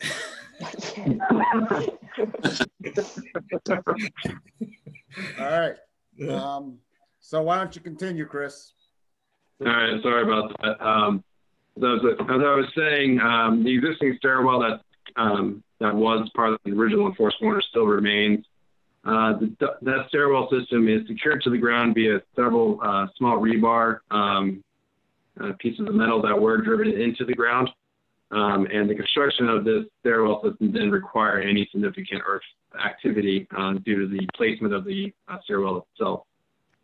In addition to the stairwell, a dock was installed along the shoreline, comprised of essentially two components. The dock system was secured to the ground via a U-bar that was driven into the ground as well without earth excavation. And this was used as a securing point for the dock itself. This too was also remained in place for the season. What has been removed at this point in time essentially is the wooden platform that was located on top of the esker feature itself. It's the intent of the applicant to reconstruct this wooden platform as it was originally built. The dimensions will be 16 by 16. It'll be raised off the ground several inches. And again, very similar to how the stairwell system was constructed, it'll be pinned to the ground by a couple of pieces of rebar. And the footings for this structure will essentially be laying on the ground with no earth penetrating activities as well. As part of the overall project and over the several meetings that did occur during the summer season, several concerns were raised via swing and rope areas that are located along the esker. At the direction of the commission and due to unwarranted access and people using these areas, the applicant did cut down several of the larger, more dangerous swing areas. These areas, due to the continued use over the years, do provide several areas of severe eroding. It's the intent of the applicant to try to get this area stabilized so that we don't have any more further erosion on the property. The fact that these areas won't be utilized anymore for recreational purposes will aid in the natural stabilization of the area. But in order to give this area a much more, let's call it a concrete stabilization method, it's the intent that we'll place several large biodegradable erosion control blankets along the area, and then plant a series of tubing shrubbery that will be along at a specified interval based on the type of planting that's available on nursery stock within this area. The intent is not to perform any significant earth moving activities in these areas, primarily because the entire esker is comprised of gravel. And any digging or any significant earthwork like that could cause more erosion than we're trying to fix. This method of stabilization requires very little earth moving and just essentially the small hand excavation for the tubing shrubbery along this area. Over time, the biodegradable erosion control blanket will break down and become part of the soil matrix itself, and the shrubbery will provide a vegetative slope in this area as well. So this will provide an enhanced long-term erosion control and preventing any further degradation to the slope in this area. In addition, it was noted that during the current drawdown of the lake, there are several areas that are along the shoreline that have been undercut just due to the continued use of the lake and whatnot. It's the applicant's intent that during these intermittent low tide times of the lake, that stones be placed along this area in areas of severe degradation, and then smaller stones along it to provide stabilization with live spike plantings to be interspersed throughout the stone. This way, over time, it can create a more naturalized shoreline as well. Also included as part of the enforcement order was a request for car path maintenance. Essentially, we have outlined that on both onto the plan and within the notice of intent filing. Essentially, it's the intent that there won't be any significant earth cut or tree cutting activities on the property, and primarily just the maintenance of the cart path as it stands now. For example, several large trees have fallen on the property due to a recent wind event. And these trees will be a prime example of what will happen as part of this cart path maintenance plan. Essentially, all the branches and leaf matter will be cut by hand and dispersed throughout the area for wildlife enhancement. And the larger branches and logs and stuff will be removed from the site as well. This way, we're creating a much more naturalized habitat area while allowing for the maintained and continued use of this access path. Any rutting that does create itself will be filled with existing soils and or supplemental materials such as gravel and just smoothed out. This way we can prevent any further rutting and make further degradation of that path as well. Obviously, this plan is meant to stay in place for the entirety of the life of the property. And if any deviation is required as part of this maintenance plan, obviously, it would have to be brought up before the commission or its agent for review. It can be coordinated along at that point in time. That's essentially the gist of the project. If there's any questions, I'll be more than happy to answer them. Questions or comments from commissioners? Jack Rabbit. Thank you, Mr. Chairman. I have a couple. That's a lot of work. Thank you. It looks like a great plan. The question I have is, how are you going to stabilize the shoreline? You're going to have to bring in a ton of rocks, and for that matter, the tree removal and things. How are you going to get that all done without really doing a job on that peninsula, that gravel peninsula? If you're talking about stabilizing the whole shoreline, that's a lot of rock. How are you going to get it there? It's not going to be the entire shoreline. I walked the site back, it would have been at the beginning of the month. And there are some areas that are further degraded than others. It's not the entire shoreline by any means. That's not the intent of this purpose.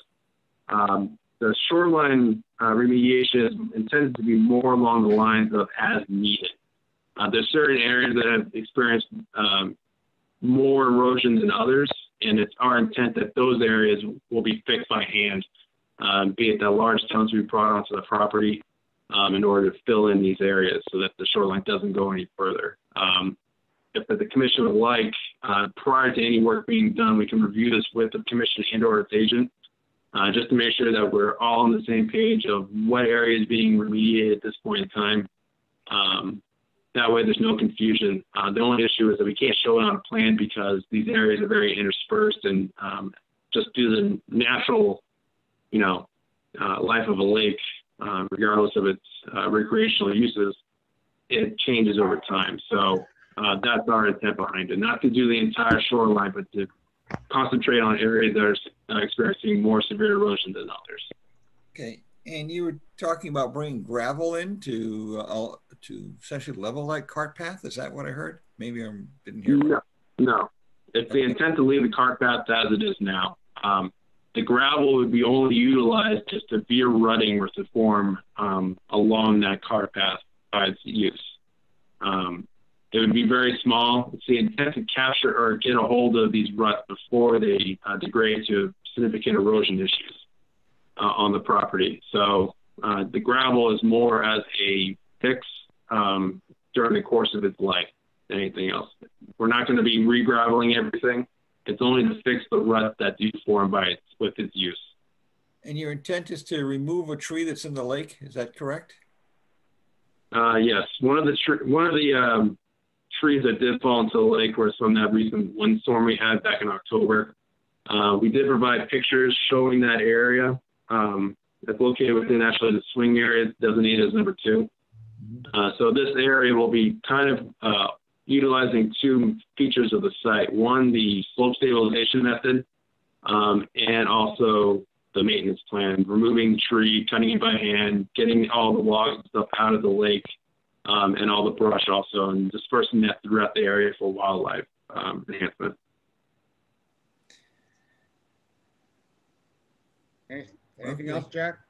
I'm just worried about there's a lot of work that's going to go on, and wondering how it's going to happen. That's all. But thank you, Mr. Chairman. Thank you, Jack. Other comments or questions from commissioners? Carl Luck. Yes, Mr. Chairman, thank you. Yeah, I particularly like the plan with the, the methods of improving those two areas, 1 and 2, where the swings are and where that big tree fell on the top of this picture anyway. So I think that's good, but I'm just a little concerned. I've become a little skeptical of restoring these steep banks because there's one in a peninsula that you can see from there that used, I believe, these same techniques that didn't succeed at all. It's completely failed. So how, and maybe I don't understand maybe you could tell me what a tubling shrub plant is. Yeah, so I think one of the main features about this method of slope stabilization is that there's not going to be any earth moving activities. Because of the nature of the soils, which I think I don't know what site you're talking about, but my experience with other gravelly and sandy sites is that once you start digging into it substantially, the slope degrades further, and now you're just chasing the rabbit down the hole, if you will. You're just going to keep going and going and going. All these measures will be done by hand. The erosion control blanket will be staked down by hand with biodegradable stakes, and the tubulings will be placed throughout the area. These tubulings are very small plants. They're usually about 3 inches long, plus or minus a few inches. And they can be dug out by hand with a hand trowel. That's one of the main features of them. And you spread these and you plant these throughout the area. And over time, it allows nature to take it. Nature will take its course, and the area will become essentially a shrub planted area, if you will. Very similar to what else is located throughout the property. So they're very small plants, and they're usually a dogwood or a willow of some sort. I've seen in other projects that we've done, and other projects that I've reviewed. But they're very small plants. They're planted throughout the area, and you just let nature do its thing. That's one of the main features of this kind of stabilization method. Yeah, thank you. Thank you very much. It is fairly similar to this other area that's just off Sunset. I forget the number. It's like 380 or something like that. Sunset. And the key was, I mean, everything was done correctly, I'm sure. The key was that the plants just died. It takes a lot of effort to keep these plants living, especially on these slopes with such good drainage. They really don't like to survive, and that's what happened there. So I would hope, if this goes through, that we'll have something that will require over at least 2 years that these things are still stable, or they get replanted or some other approach. The other area is the trees. You already mentioned we have some good documentation from May of significant trees that were cut down all along and were stacked all along that path. But I haven't heard any mention of how many trees were taken down, how many trees are being replanted, or anything about that. And again, I know, I think, Mr. Chairman, I think you put together a little package of picturing these, and I just sent some more to you that I had taken at the same time. So can you enlighten me on the number of trees that you believe have been taken down along that path, along the whole peninsula there, and what the plan is to replace those? There have been no trees moved within the 30-foot buffer zone. The entire length of the trail is located outside of it, with the exception of the last few feet of it in the area of the picnic area. The stumps that were cut by hand, and they were dead or dying. We have provided documentation within the notice of intent that shows that these stumps, if you will, have been cut by a reciprocating saw, and the pieces do match with what's out there now. We have noted a couple of the locations on the plan in the picnic area, but besides that, all the trees that were cut as part of the existing cart path are located well outside the 30-foot buffer zone. Yeah, I hear you every time talking about no trees in the 30-foot buffer, but that's not, the regulation is 100 feet. So any trees that were removed 100 feet, and quite frankly, there isn't much outside the 30 foot. So there's nothing that's way outside the 30 foot, as you know, and you show on this plan. but there's nothing that's outside of 50. So every tree that's taken down is a tree that was taken down in the buffer zone. And so that's what I'm talking about. It's not the ones up on the point. I agree with you on those, but all along that path, yeah, and it was 50 feet, I'm sure, but 50 feet is regulation. You can't take down trees without, without authorization and or replace them. So I think we need to get that addressed. And again, to that point, no trees have been removed by hand that are not naturally fallen. The only trees that have been cut are dead and dying stumps. And upon my review of this town's bylaw, it states that no vegetation within 30 feet of a resource area shall be damaged or extensively removed without in-kind replacement. Yes, there were some cutting of stumps that were performed within the buffer zone, but that would be construed as vegetation maintenance. If I'm misunderstanding the bylaw, please let me know, but that's my interpretation of that. Yeah, maybe we both are. We could take our education here because and the pictures that we have, and I don't know if the chairman wants to share, are certainly not dead trees. Those are the logs that are lined along the path during our visit look pretty healthy. So we might. And those trees are fallen by natural. Those are fallen by natural means during a windstorm, and we do have documentation that the breaks from where these trees have fallen were natural and a natural cause. It's a very well-defined break from a tree that's been snapped by wind loads, not by the applicant pulling down a tree. I really don't want to argue with you. I'm talking not about trees that have come down in the last few months. I'm talking about trees that came down that we have pictures back in May that were clearly not, showed no sign of, wind breaking them down. So that's an area we got to pursue. Anything else, Carl? Yeah, just to put everything on the table. I certainly do not support a waiver for a structure in the 50-foot zone of putting the deck back. Yep. So do you not support Thank you, Mr. the stair or the platform, or? I don't support the platform. The stair, I understand. I don't have a strong objection to that. As you know, I wish it were in a different place, but I could go with that and the dock, but the platform just violates our regulations. In a minute after we hear from Jack, I'm going to want to do a straw poll on the stair and the platform, but let's hear from Jack first. Thank you, Mr. Chairman. I'm with Carl in that the regulations really call for us to have jurisdiction within 100 feet of the wetland. And the purpose of that jurisdiction is to essentially assure a habitat that functions. We've drawn lines at 30 feet and 50 feet. However, it doesn't preclude us from saying there could be a cumulative amount of damage done, especially to something like an esker, which is essentially all gravel. So I am particularly interested in seeing the replacement of those trees that were taken down in order to preserve the entire environment, entire esker. So just to say, don't get hung up on the 30 feet, or the 50 feet. Was anything else, Jack? No, that would be it. Thank you, Mr. Chairman. All right, so I'd like to do a straw poll on. Looks like Rich has his hand up. Let's see. Where is my participant list? I'm so sorry, Richard Bursch. No problem, Mr. Chairman. I did have just a couple quick questions or comments.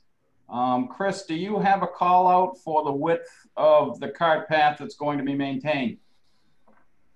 The cart path is variable over the entire lane. What you see on the plan is field survey located. So it's the intent that that path will be maintained for the perpetuity of the property.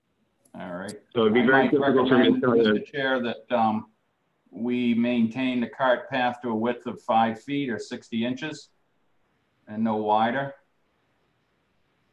My other suggestion would be they will periodically need to grade it, but there'd be a top coating on the cart path of either leaf litter or wood chips to help maintain and stop erosion, as well as the gathering area where the proposed deck is within the 30-foot. That also be covered with leaf litter and or wood chips to help stop erosion. Those were two suggestions. My opinions are on the dock and the stairway. We do regularly allow a less than 4-foot stairway for access to the water and a dock. So I don't see myself that is out of line. I myself would not allow a new deck or any construction, certainly within the 30-foot no disturbance zone. So I would certainly have a problem based on precedents in the bylaw of allowing a brand new deck structure to be constructed within the 30-foot no disturbance zone. The other recommendation I might have is either a 3 or 5 year call out in the order of conditions that the 2 spots where the erosion is going to be repaired, that be growing actively for a period of either 3 or 5 years, or we can dictate replacement or repair as needed until such time as the 3 to 5 year growth has occurred. So those would be my suggestions. Thank you, Rich. Ken Jones. I like what Rich was just talking about the wood chips or leaf litter along the trail. I think that would go a long way to preventing erosion. I guess the only thing I'm kind of having a hard time with, and I agree that it's a structure within the 30-foot touch zone, is the platform on the top. I think that people are going to use this site. It's being sort of developed for use. I think by putting that platform up there, it's going to prevent damage to the top of the esker where people are going to congregate. I think, that's why we take these things on a case-by-case basis. I think that is actually going to be an improvement to the site and is going to reduce potential erosion. If that's there, people are going to congregate on it and not, disturb the soil. So I think that I'm in favor of this plan with a few of the things that Rich talked about, the wood chips and the leaf litter and things like that, and the remediation of those eroded sites where the rope swings were. Anything else, Ken? Nope, that's it. Thank you. Katie Childs.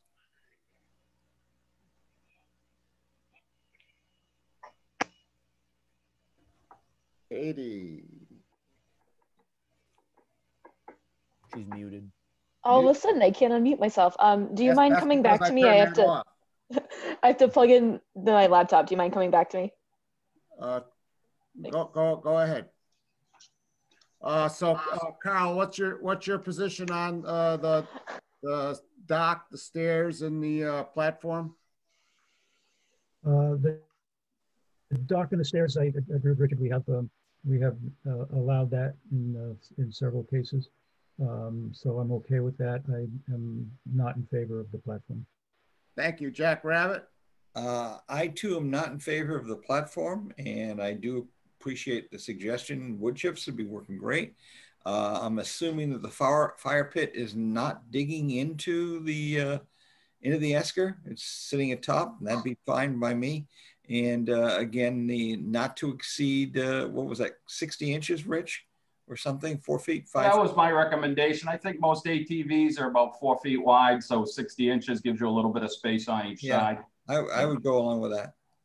So Jack, I take it by omission that you're okay with the stairs and the dock?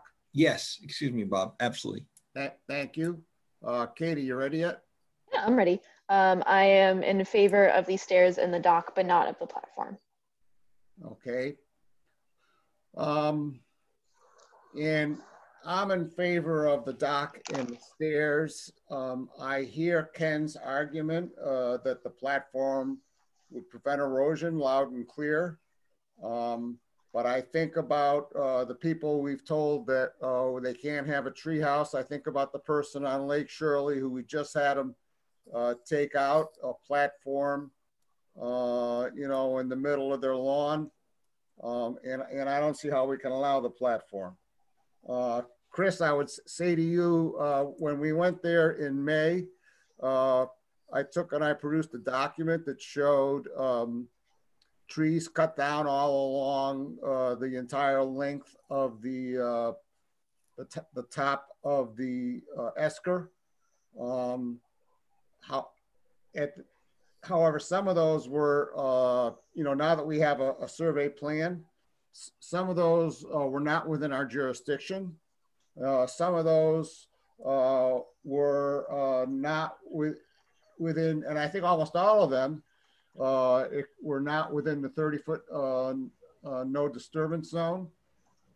They are all within our jurisdiction, and people should have asked us in advance to cut them down, and they didn't do that, and that's a violation.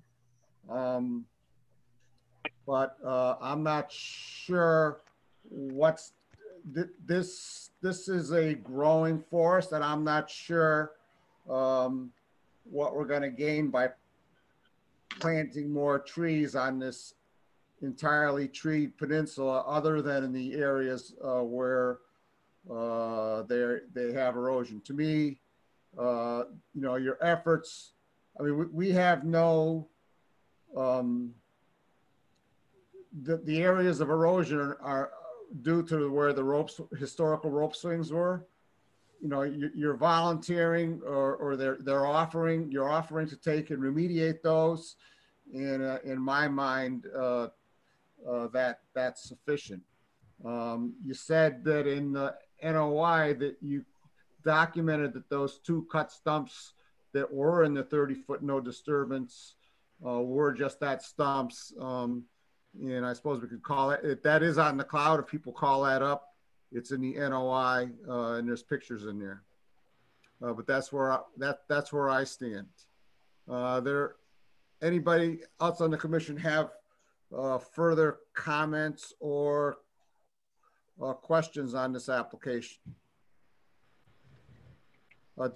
Matt, I'm sorry, Rich Bursch. I did have a quick question from Matt. Is it possible that we can put a perpetual order in the conditions that erosion be controlled off of the cart path and around the dock and setting area in perpetuity? Yes, you can. Okay, just so if erosion does become an issue, we can make the homeowner start to clean it up and remediate the erosion? Yeah, that is allowable under the bylaw. Okay, I think that would go a long way for me to alleviate the issues with the trees here and there. If it does become an issue off of the cart path and a number of trees have fallen over or been cut and erosion starts, we can always fall back on a perpetual order to get that remediated. Thank you. Thank you, Rich. Let's see, I bet you this is Gary. 978-582-9379. I just asked you to unmute. Go ahead. This is Jim Lavoie. I'm Flynn Row, Mr. Chairman. Oh, hi, Jim. Okay. Good. Is that who you meant to get, or do you want to switch over? No, you go right ahead. I wanted to get whoever it was. So you go right ahead, Jim. Your floor is yours. Okay, thanks.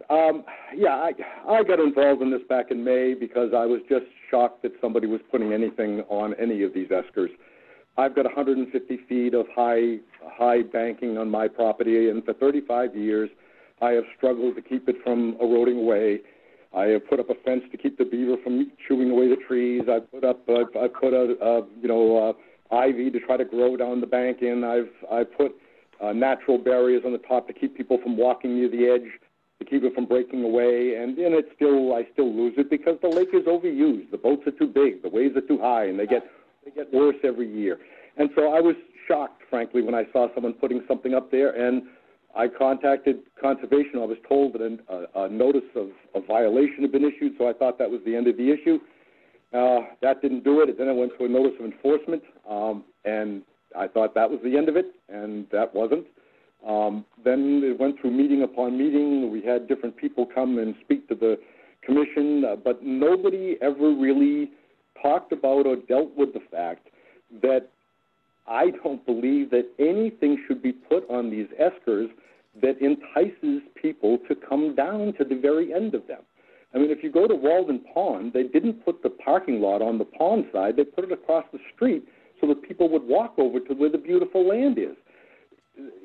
And this just doesn't belong on the very end of the peninsula on this very, very fragile esker. And I have to look at it and say to myself, if I were on the commission, which I'm not, but if I were on the commission and I had a situation like this where people had gone ahead and done the work without the approval of the commission, when it came back before me, I'd have to look at it and say, okay, would I have approved this as a plan if it originally came before us in May?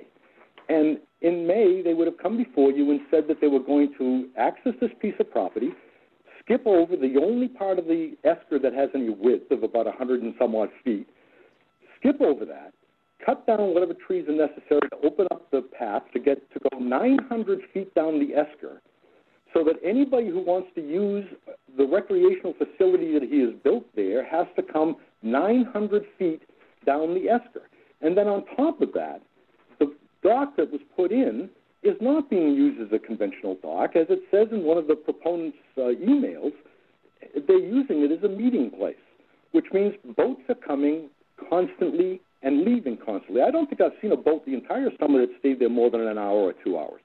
They come, they disgorge their passengers, they go up the stairs, they walk around the top of the esker, and then they go back down their boats and they leave. Or the people march all the way down the esker to use the facility. It's just what I've said right along. These people aren't doing anything wrong. Don't get me wrong. I have no problem with these people. They're not having wild parties or doing any crazy things. It's just the activity on this fragile esker. And it seems to me that the spot for them to park their vehicles, to gather, to have their dock or whatever, if you're going to allow it, it should be down somewhere down on the width section of the peninsula, not on the very end of the peninsula where it's already been damaged and the trees are falling. Yeah, the trees are falling. It's not their fault. It's the wind. I understand that, but it just shows the fragility of that piece of land. And it already has 3 areas of fairly serious damage over there. It's going to get worse. Look at every peninsula on this lake and see the damage that has been caused over the years from people using it. I just see it, in addition to the fact that I have a problem with where this one is located, I think you're setting a precedent, and you're going to have people coming in on every peninsula and every weird piece of land that's on this lake to gain access. Values are going up and up.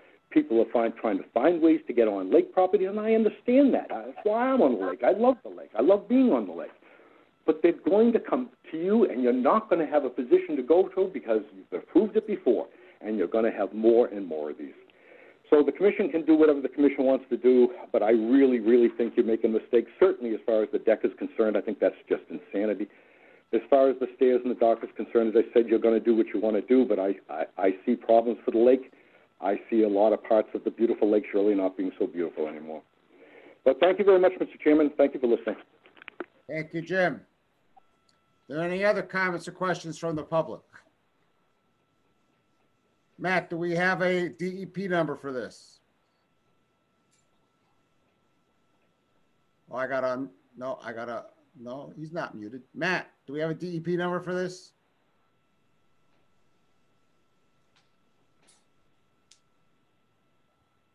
Through the chair, I don't know if Matt's seen it, but yes, we have received the DEP file number. There were no comments. Okay. Rich, I just asked you to unmute. Thank you, Bob. I did have one comment, Mr. Chairman, just to sure. the public comment by Mr. Lavoie. I do understand all of his concerns as to the fragility of the esker. Unfortunately, unfortunately or not, this is a private piece of property, and we can't dictate the owner from walking out on it or using the cart path without damaging any of the plant material as it currently exists. He has every right to use the property from Ruth Street all the way out to the tip, and we don't have any jurisdiction to stop him from using that property. Myself, the reason that I was in favor of the stairway going up in that area is because that tended to be the lowest spot on the esker. If you put the stairs anywhere else, it would be a longer reach up to the top. And again, I do agree that I would not be in favor of putting the deck up there, but the owner does have every right to have a dock on the property and the stairway on the property. And we can't stop him from using the property. So I just wanted to make that comment myself towards his comment. Thank you. Thank you, Rich. I would comment, you know, this owner has, I believe it's 2 acres and 2,000 feet of frontage on the lake. And the idea that we would tell someone who owns 2 acres and 2,000 feet of frontage that they can't have a dock and can't have a stairs and can't go out on their land to enjoy the lake. I have a problem with that. The other thing I would remark is that, to me, what the environment is getting out of this is that it's going to stop the use of this property by trespassers, and the damage to the property from prior trespass use, where you know, the rope swings were, and we have these 2 big areas of erosion, are going to be remediated, and it's going to cost the applicant time and money and effort to remediate those things. And without this application, that wouldn't be happening. So to me, that's a net positive. I guess I'm looking for a motion to approve the NOI with the caveat that the cart path be limited to 60 inches, that the cart path surface be maintained with mulch or leaves, and that there be no raised platform. Did I miss anything? Mr. Chairman, I would make a motion for approval with the added conditions that the cart path be maintained at no more than 60 inches. The cart path and the gathering area at the top of the stairs be coated as needed with either leaf litter or wood chips. There is a 5-year condition that the 2 areas of erosion that are being remediated be actively growing, or we can dictate repair or remediation as needed, and that any erosion off of the cart path, the stairway, or the meeting area at the top of the stairway will be remediated immediately. And Rich, did you want to include in your motion that we're not allowing the wooden platform? And we are not allowing the wooden platform. So we are allowing the dock as presented, the attachment as presented, and the stairway as presented. Thank you, Richard. Do we have a second? Second. Any further discussion? Roll call vote. Ken Jones. I guess I'll vote aye. Rich Bursch. Aye. Katie Childs. Let's see. Is Katie muted? Oh, she's muted. Let me unmute her. That's what I get for turning on you can't unmute your. I forgot already. I vote aye. Carl Luck. Aye. Jack Rabbit. Aye. And aye for myself. Thank you very much.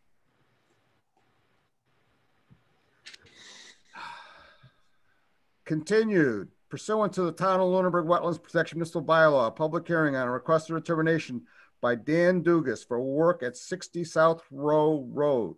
The work is for the removal of trees for the placement of a solar energy system within the buffer zone. And I thought I saw Mr. Dugas here earlier. I'm going to ask him to unmute himself. Could unmute yourself now, Mr. There we go. And let me see if I can find. Actually, I don't think we have a plan for Mr. Dugas. Nope. That's a problem. Yep. Matthew, do we have a plan for Mr. Dugas?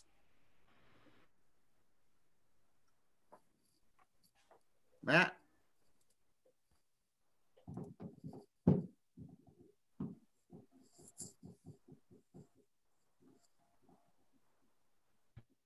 Matt Marro.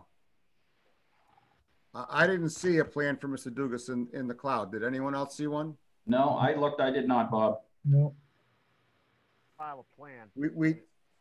Aaron, Matt. We did do a site visit there like maybe 4 weeks ago. Right. I remember now. Yep. No, thank you, Carl. Good. There you go. And a great dog. He had a wonderful dog. Remember that? But we were looking for a delineation on identification of all the trees on the plan that he was planning on taking out and where he was going to replant the new ones. So Mr. Dugas, do you have a plan?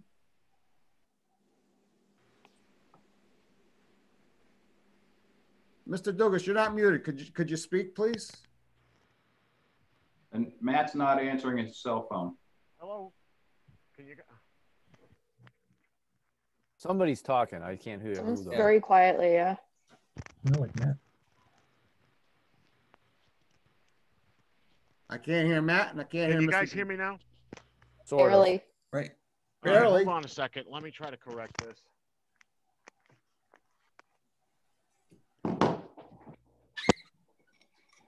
Okay, how about now? Yeah. Now that's great. I know there was a plan. He does have a plan that he did file. I'm taking a look for it. Thank you. And Mr. Dugas, can you do something to show, like raise your hand, or are you there? I see you. And I apologize if I'm butchering the pronunciation of your last name.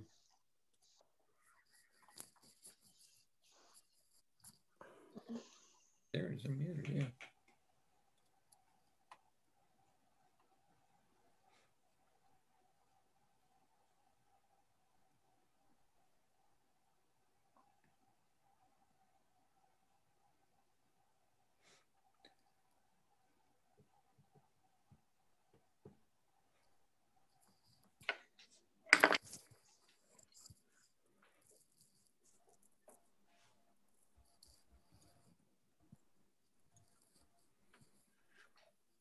Yeah, Bob, I don't see it. I know he does have a plan. I actually looked at it today when I was looking through the files.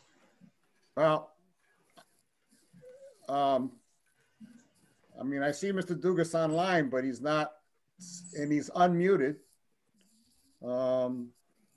But he's not saying anything, and he's not participating, and we have no plan. I don't know what we can do other than continue the hearing unless someone has a different suggestion. Yeah, I tried working with Mr. Dugas today on his access to the Zoom. We actually tried a Zoom practice meeting. He must be having trouble. All right. So I'm going to try an alternative. We probably should just continue the hearing. I'm sorry, Dan. If you call me tomorrow, we'll try something alternative so you can participate.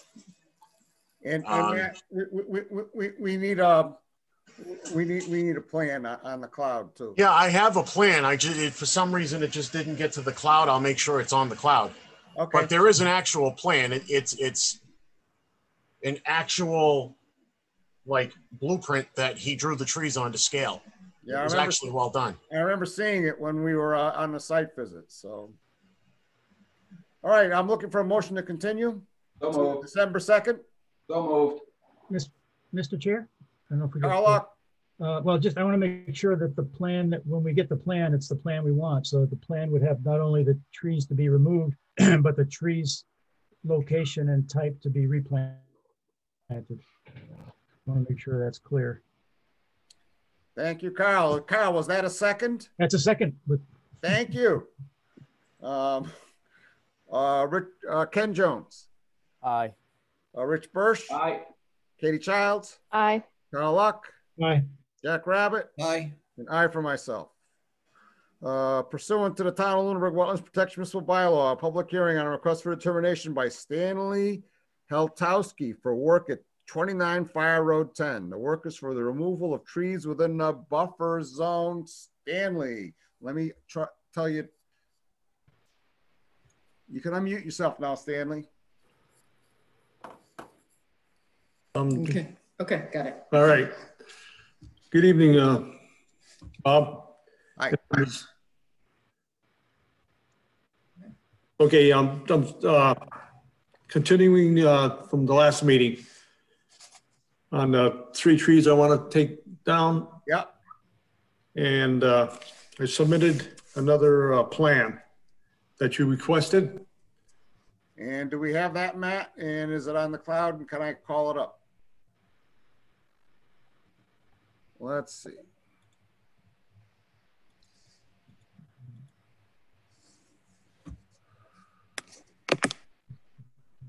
This is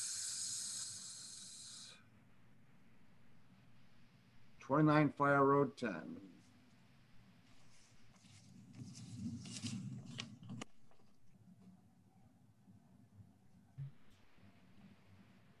don't see anything in the folder, tonight's folder for it. I don't see a folder for it. It's 20, he's got it in as 20 Fire Road 19. Yeah, but that's 29 Fire Road 10. Because I think that looks like it. Well, let's see. Yeah, 24 Road 19, November 2020. At least I think from memory, that's what we were looking for. Which folder is it in, Richard? 20 Fire Road 19. That's a certificate of compliance. Fire Road 19. Yeah, I think stuck the plans in there if you look, because Oh, yeah, you're right. Yeah, It is. that's it. he does geez. have it marked Stanley 29 Fire Road 10. So Yep, that is it. Ah, so let me see if this looks familiar to Stanley. Let me see if I can share the Oh, screen. yeah. Good detective work. forensics.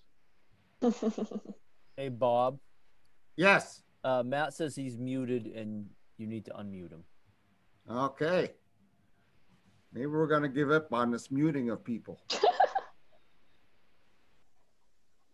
Because No mute, so. participants. That means he muted himself. Matt, I've asked you to unmute. There we go. Is that better? That's better.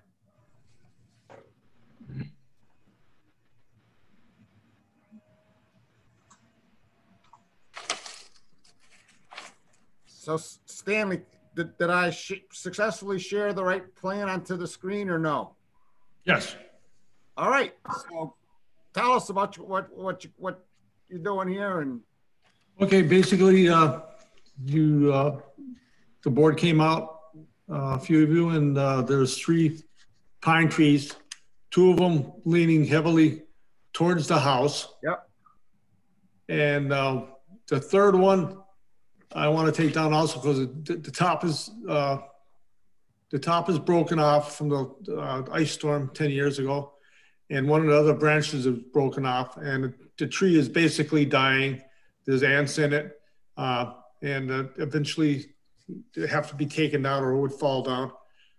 And those are the 3 that are marked in the red with the X on them. Yep.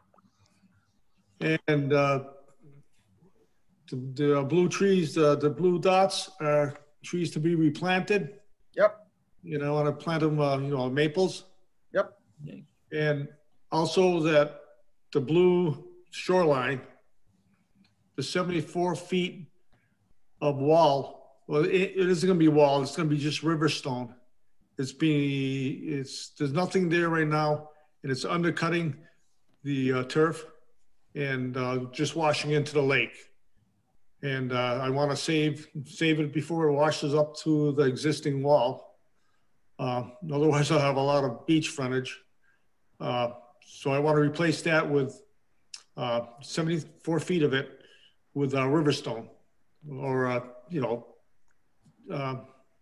just plain stone. Excuse me, Bob. Yes.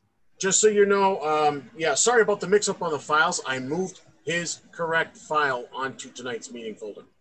Okay, well, we're looking at. I know you got the updated plans, but if you needed to go back into the file history, it's there.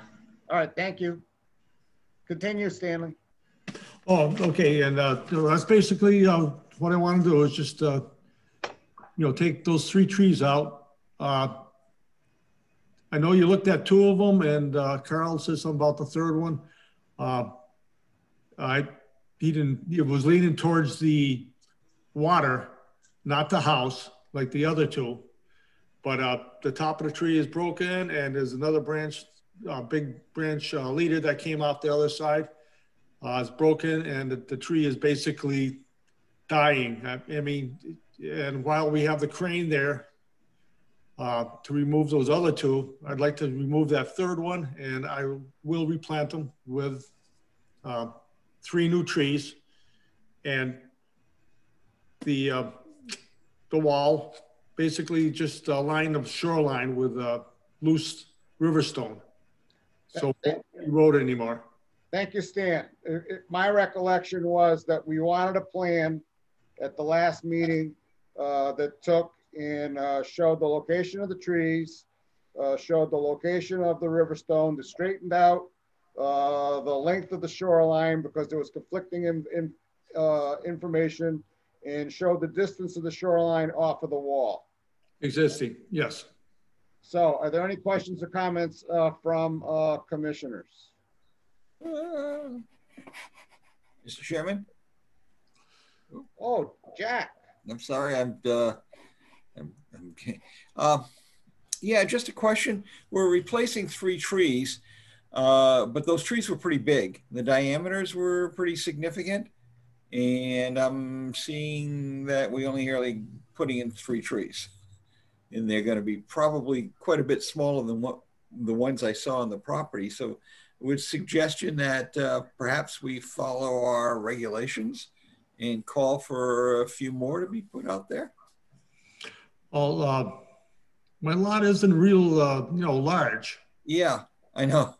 But I could go further up on the property line and maybe, put 2 more trees in, go like 5. Yeah. Anything you can put anything closer to the water too, Stan? Down to I could. The first one, as you can see, is probably like 14 feet from the water. I could actually go, 1 more in between there. Okay. If I have to, I could do that. Anything else, Jack? No, that would be it. Otherwise, I love it. Thank you, Stan. Carl up. Is my hand going up, Bob? I keep clicking and nothing's happening on my screen. Yes, your hand is up, Carl. Anyway, thank you. I think this plan is what we're looking for. It's great. We've got the dimensions off the wall. To Jack's point, I'm glad you're receptive, Stan, to putting some more trees so that we're closer to our regulation. Is there any chance, I don't know if we didn't look at the other side of this wall. Is there any chance of putting a tree over there between the wall and the property line? Oh, okay, looking at the house from the water, you're saying on to the left. Oh, okay. You probably could, but there's not that much room there. It actually is only like 8 feet between that stone wall and the line. It looks similar to the other side, but wherever you can get them, I think we'll only get one a little closer to the lake. That's the shade is what we're looking for, and it's going to take a long time to begin with those trees to create new shade, but that would be good. The only other thing is, and I'm happy to hear you say that it's not really a wall. We need to make it clear somewhere, maybe in Matt's write-up. Oh, okay. It's an erosion barrier. And what about the height? Can we put a max height on it? Well, it's undercutting on average is 8 to 12 inches of the undercut right now, and I'd probably have to go at least, because in the early spring, the high water mark is right to the turf. So it would probably be on average about a foot high. Yeah. So if we could just add, 14 inches. That to could contain that height just for future reference. What about boat? Stan, do you get much boat wake? We do once in a while. It depends. Most of the people coming into that cove, you know, go slowly, but once in a while you'll get somebody who'll come whipping in, you know, and make a quick exit out, and he'll splash up there, you know, substantially sometimes. On average, it isn't too bad. It's just a nice, easy, you know, wash. Are there any other comments or questions from commissioners? So are we settling on 12 inches? Mr. Yeah, Chairman? on average, it'll probably be, 12 to 14 inches, because that's where the turf is now, about 12 inches. And in this early spring, the high water mark is actually, the last couple of years, it's been, up right to the turf, above the turf, in fact, a few inches. So to do it right, I'd have to go maybe, on the average 12 to 14 inches, So I wouldn't have any, 12 would do it. 12 would definitely do it. So it would be probably just like two stones randomly laid, on average about 12 inches. Across the 74 Thank you, Stan. Any other comments or questions from commissioners? Any comments or questions from the public? I would comment that I was on the original site walk, and I have no trouble with his request to remove all 3 trees. I know Carl had trouble with one of the 3 trees, but I personally have no trouble with it. I'm looking for a motion. This is an RDA. Looking for a motion on this RDA.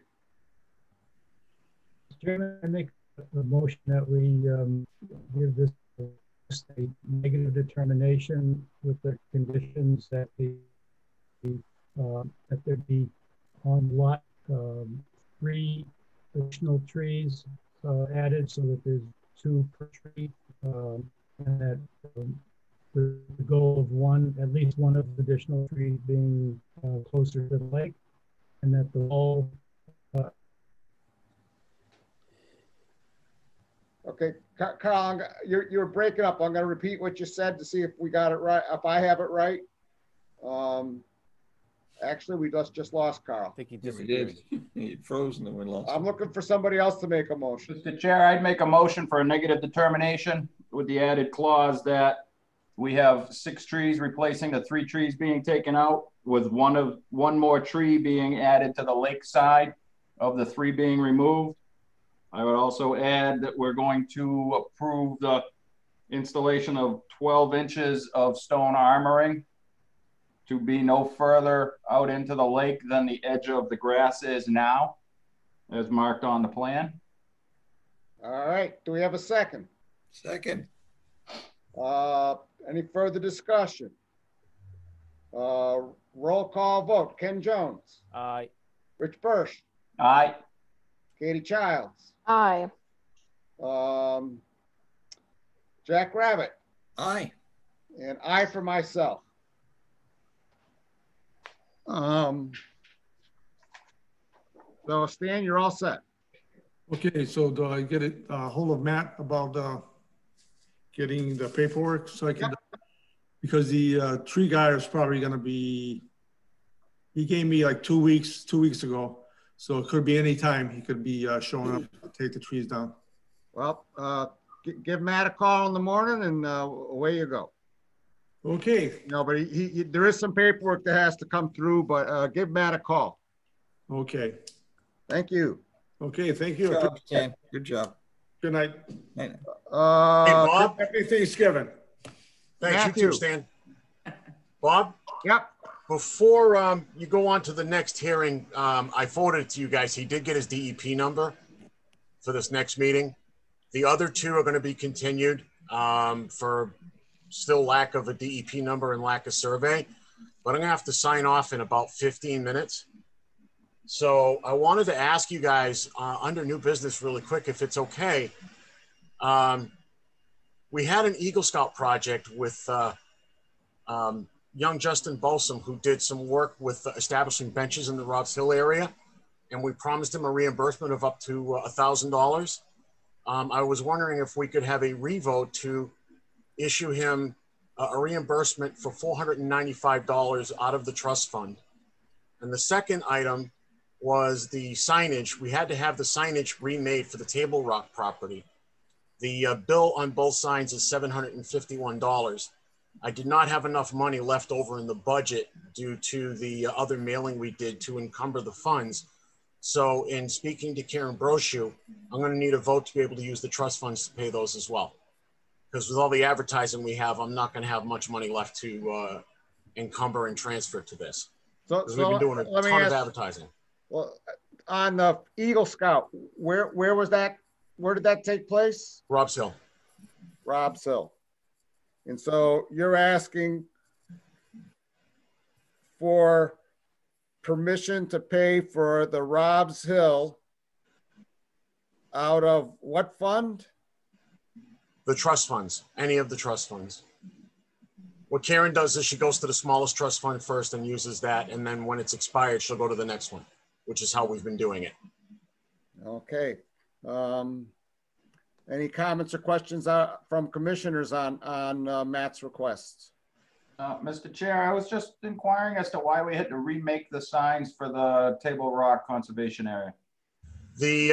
I don't know if you recall, but when we put the first sign up, it was based on specifications that Brandon Kibbe had given me. And we had the sign made. And when he presented the picture to the state wanted language added. And they wanted one of the logos moved. So in order to do that, we had to remake the entire sign. Okay, where did we get it made, if you don't mind me asking? It was Mike Melt's company. Okay. B&G Graphics. B&G Graphics. Okay, so he used the original metal and just made the decals to put over? No, he had to make up a whole new sign because there was just too many changes to do the decals.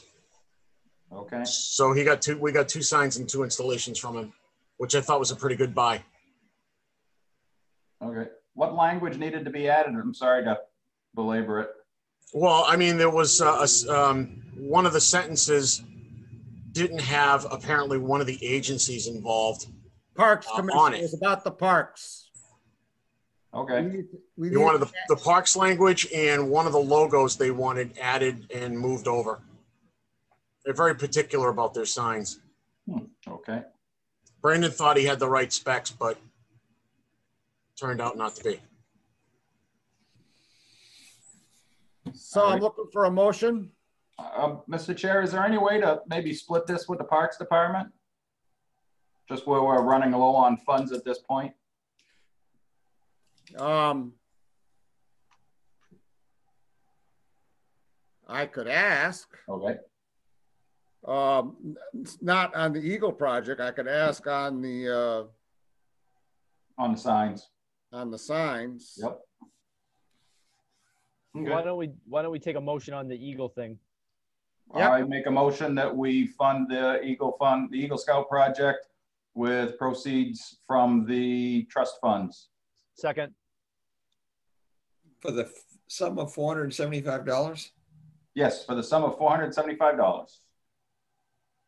Or 47, whatever Matt said, 495, I think he said. It was $495. $495. Okay. $495. $495. Okay, roll call vote. Ken Jones. Aye. Richard Bursch. Aye. Katie Childs. Aye. Carl Luck. He's not here with us. Jack Rabbit. Aye. And I for myself. Yeah, if you guys noticed, if you start experiencing difficulty, like your bandwidth starts going down, there is a memo that the host put in there suggesting that you try turning your camera off for a while. It usually frees up the bandwidth. Oh. Did not see that. Good to know. So Matt, can you reach out to, don't we have like a parks person now? Yeah, I can reach out to them. And we can take it up again at the next meeting? Yep, absolutely. All right, thank you. And what were you telling us? 4 Townsend Harbor, we got his thing. We can do that tonight, right? You can do that. And there are 2 things I'm going to ask under enforcement. If you approve Townsend Harbor Road, if you can motion to remove that from the enforcement agenda. And if you, seeing as we approved 99 Ruth Street, if we could also remove that off the enforcement agenda as well. All right.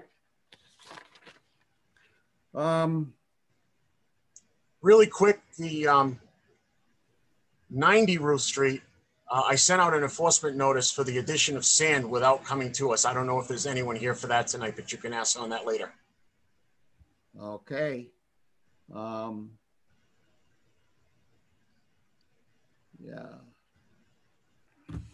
I'm gonna take and turn off my I'm gonna allow participants to unmute themselves again. Seeing how we're down to 11. So. Hey Bob, I'm here from 90 Ruth Street, Brian Dalmaso. Oh, okay. So I mean, I don't know if you guys want to go back to Mr. Petrozzullo, who's been patiently waiting. Yeah. But I just wanted to get that business out of the way for when I had to sign off. All right. So let's go back to Mr. Petrozzullo, and then we'll go straight to enforcement after we do these other 2, because they're both going to be continued, if I understand you correctly, Matt, right? Yeah, the Burge Street's waiting for the DEP number still, and Mr. LaPierre is still waiting for his survey work to be complete. Thank you. Pursuant to the Town of Lunenburg Wetlands Protection Municipal Bylaw, a public hearing on a notice of intent by Steve Petrozzullo for work at 4 Townsend Harbor Road. The work is for the expansion of a driveway and placement of a shed within the buffer zone. Hi, Bob. Steve Petrozzullo here, 4 Townsend Harbor. Hi, Steve. Matt, the DEP had some fairly extensive comments on this about how they delineated the wetlands and cutting down trees, which is not part of this application. So I'm a little confused. It looks to me like when Denise evaluated it, she evaluated it like they were doing the house all over again. And the house has already been done. Yeah. Because, I mean, it had a lot of comments that were like non sequiturs. You know, they just didn't go with this application. Correct. I mean, you don't have to address the comments. I can address it with Denise as to the fact that the house and all the other stuff was already built. And it's really about it. It's actually that simple. When I looked at the comments, I knew immediately that she had put those comments in assuming that the whole house was being built. Okay. And we actually had already addressed all of those comments. Because if you recall, there were trees removed. It was done under enforcement. We had the demarcation. I mean, all those comments have already been addressed. That was my impression. Okay, so let me see if I can share the screen.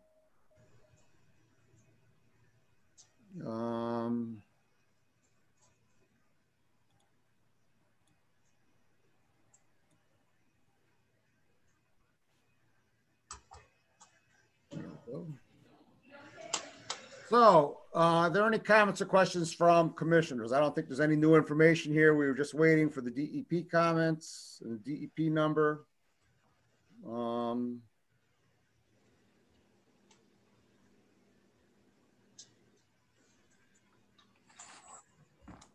Here's my participant list. Oh, one person is waiting. Carl Luck. Poor Carl. It's a learning process. You know what I mean, guys? We should tell when he actually, Carl? Here now. Carl? I noticed he was having some bandwidth issues. It may take him a minute to actually kick in. Yeah. Or he might not actually be with us. Well, anyway, guys, before you continue, I just wanted to say I'm really sorry about 60 South Row. I didn't realize that plan was in there, and I feel really bad considering I had worked with Mr. Dugas part of the afternoon to help him learn to access Zoom. So I'm going to call him tomorrow and come up with some alternatives for him. Okay. Carl, can you hear us? Yes, thank you, Bob. Carl, I don't know if you heard the remark, but there was a hint that if you're having trouble with bandwidth issues, turn off your video. That's what I thought I'd try, so that's why you can't see me. That plus I'm eating. All right. I hope it's something good, Carl. Okay. So let's get back to 4 Townsend Harbor Road. Mr. Petrozzulo has been waiting a long time. And so are there any comments or questions from commissioners? This is an NOI. Are there any comments or questions from members of the public? I'm looking for a motion to approve in that case. Mr. Chairman, I make a motion to approve the application as presented. Do we have a second? Second. Roll call vote. Ken Jones. Aye. Rich Bursch. Aye. Katie Childs. Aye. Carl Luck. I abstain. Jack Rabbit. Aye. And I for myself. Thank you for your patience, Steve. Thank you. I appreciate it, everybody. Have a good evening and enjoy your Before we take those last 2 public hearings, let's speak with the person who's here for the, I think it's Brian. Yes, sir. Tell us about this, Matt. Why is Brian here? I sent out an enforcement notice for adding sand along the water without any approval from the commission. It would require a retroactive filing. And so why is he here tonight? Because the procedure is to issue the enforcement first, have him talk to the commission and go over what his options are.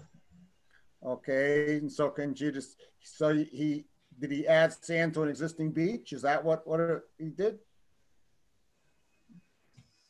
Yeah, if the landowner wants to speak to it, now would probably be a good time. Yeah, right.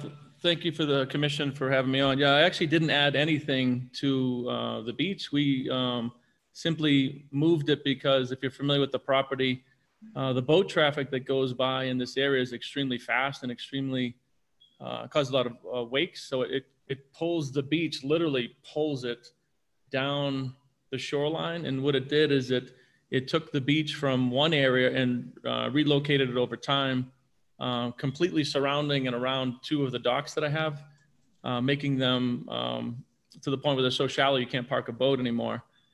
So I didn't add any sand. We simply relocated sand that got moved downline from the heavy boat traffic back to where it was. And you could see, I took pictures too, that it erodes so much that it started to erode part of our existing wall underneath. So we just moved sand back upstream to where it was before. So we did not add any sand to the property or the lake.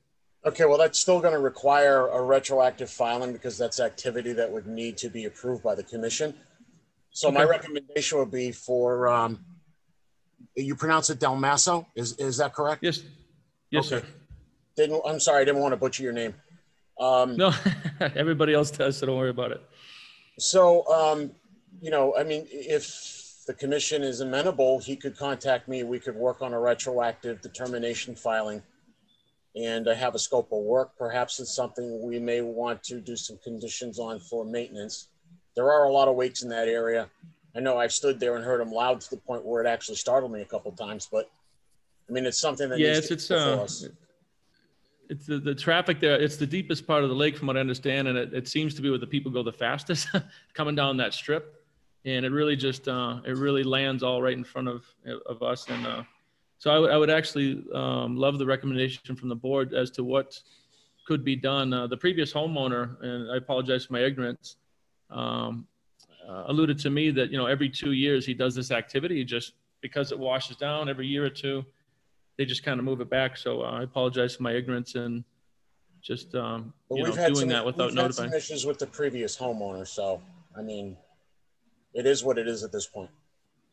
So Matt, you're telling me if somebody's beach washes into the lake due to erosion, and they pull the beach back up out of the lake and put it back on the land, that they need to file an RDA for that? They should, yeah. I mean, it's a regulated activity, and we Okay. should have some type of a plan for it. I mean, it's not like it's going to be a massive filing with a lot of conditions. It just legally covers him. And then he has his perimeter spelled out so that, you know, it's on record that there's nothing else going on that would be over and above our regulations or cause another violation. Thank you, Matt. Jack Rabbit. Yeah, two questions, Mr. Chairman. Thank you. This could also be perceived as a dredging operation. How was that material moved?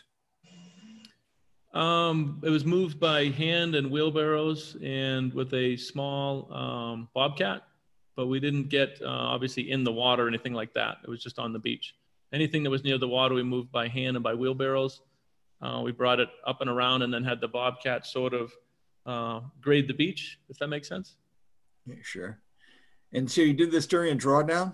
During the drawdown? This was only, it was all, it was just drawn down actually. We couldn't access any of this, couldn't park boats there for the whole, the whole active season. And when you drew the lake down, we had access to it. Right, and the bobcat did not touch the water? No, sir. Yeah. Anything else, Jack? No, that's thank you. Thank you. I'm lowering your hand. Oh, thank you again, Bob. All right, so then I guess I would just comment that to me, we should be encouraging people to take and pull sand that washes into the lake out of the lake. I guess it falls within our NRDA, but it seems like a good thing. And please contact Matt, and I'm sure he'll help you with the application, and it won't be a problem. Yes, Matt, if you could, do you have a contact info that I could grab here? Yep, you can call my cell phone after 10 o'clock tomorrow at 978-314-7858. Excellent. Yeah, and one thing I would say is, the previous owner, it looks like it just put a lot of sand there. So this is something I think I'm going to have to do every couple of years. It just seems to wash down, and I don't think it was the right material. But yeah, I'll call you tomorrow, and I appreciate the board's attention to this. And Brian, I'm sorry I had to wait so long. Oh, no worries. I enjoyed the activity. So. All righty.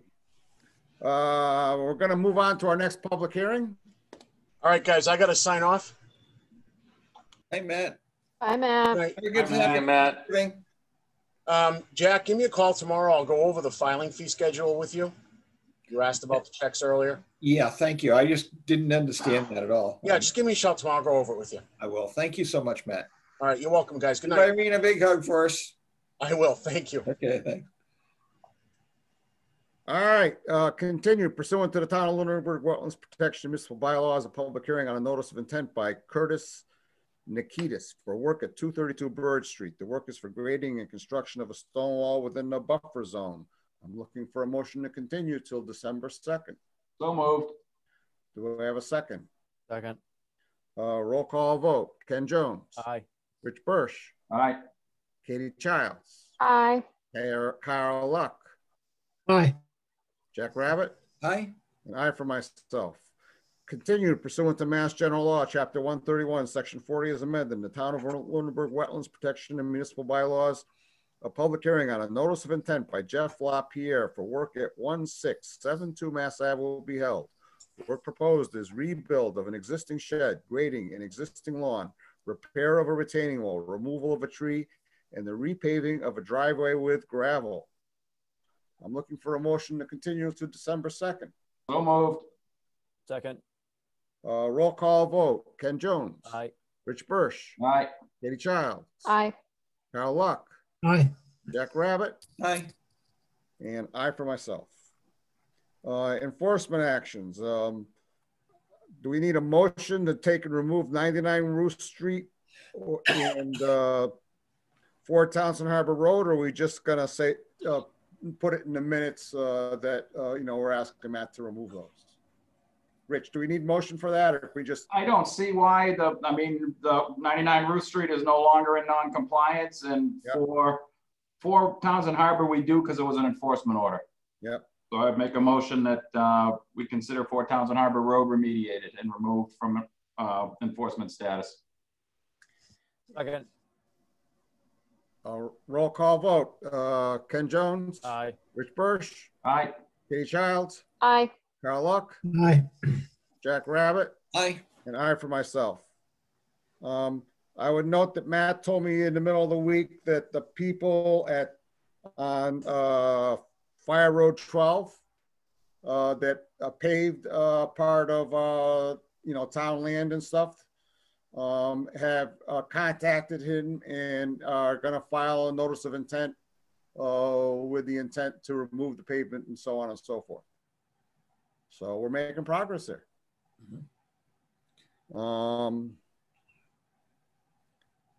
Anything else on enforcement anybody wants to talk about? Mr. Chairman?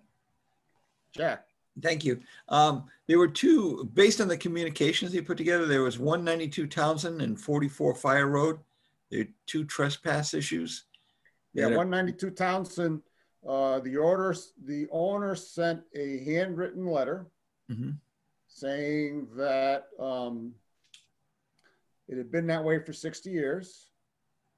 I spent some time on that today. I believe the town acquired the land in, I'm going to make these dates up, something like 1963. And the town acquired the land, and that the house was built before then. And so there's some question in Adam Costa's mind about, does it apply? How does that affect things? Right. And so we're researching how that affects things. Today I went to the building inspector's office and looked at their file on this property, and I went to the Board of Health and looked at their file on this property. I did find a hand-drawn sketch signed by the current owner that showed that the driveway was on the property.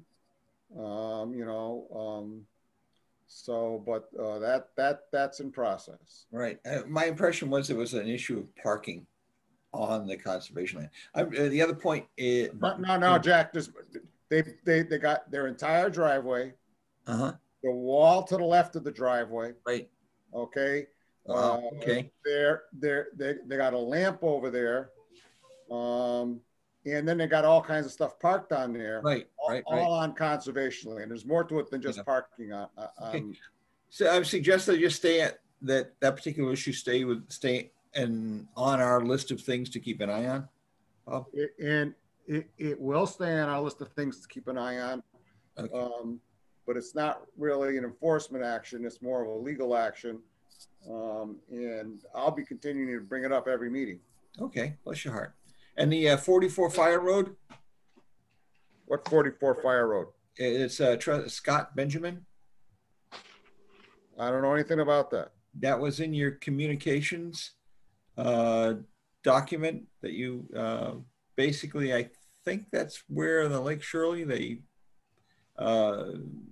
did something with regard to paving an area that was actually town. Didn't we just talk about that? That was 192 Townsend. No, that was Fire Road 12. Fire Road 12. We just Fire Road 12 talked about it. Okay, then I thought we were talking about 192 Townsend that you had pointed out the lamp and the driveway and the we talked about that. Yeah. Okay, and the 44 Fire Road? I don't know anything about 44 Fire Road. 44 what Fire Road? It's I believe 1920 something Fire Roads. Was it? I thought it was 44, but I'll go back and check. It was in the communications. Perhaps I picked up the wrong address. I just thought that those we'd probably want to keep those on our list of enforcements, and so perhaps not. Yeah. Mr. Chairman? Yes, sir. Just whether it's one Jack was talking about or not, but I was looking for some clarification on the Fire Road 12. issue. You said they're going to file a notice of intent for the paving of the town property? No, to remove the paving. To remove it. Or they're filing to remove it. Thank you. That was Pyro 12 then perhaps. Okay. You know, it's like if you read the letter that was sent to them by the town attorney, the letter said they had to take and file a notice of intent. And they're now complying with that letter by filing a notice of intent, because they have to file a notice of intent to remediate what they've done there. Yeah, okay, understood. Okay. I missed the removed part. Thank you. Mr. Chairman? Yes, sir. Just to clarify quick, at 192 Townsend Harbor Road, you had said that town council said it was murky. Can you clarify, is he going to continue to research this? Yes. Yes. Okay.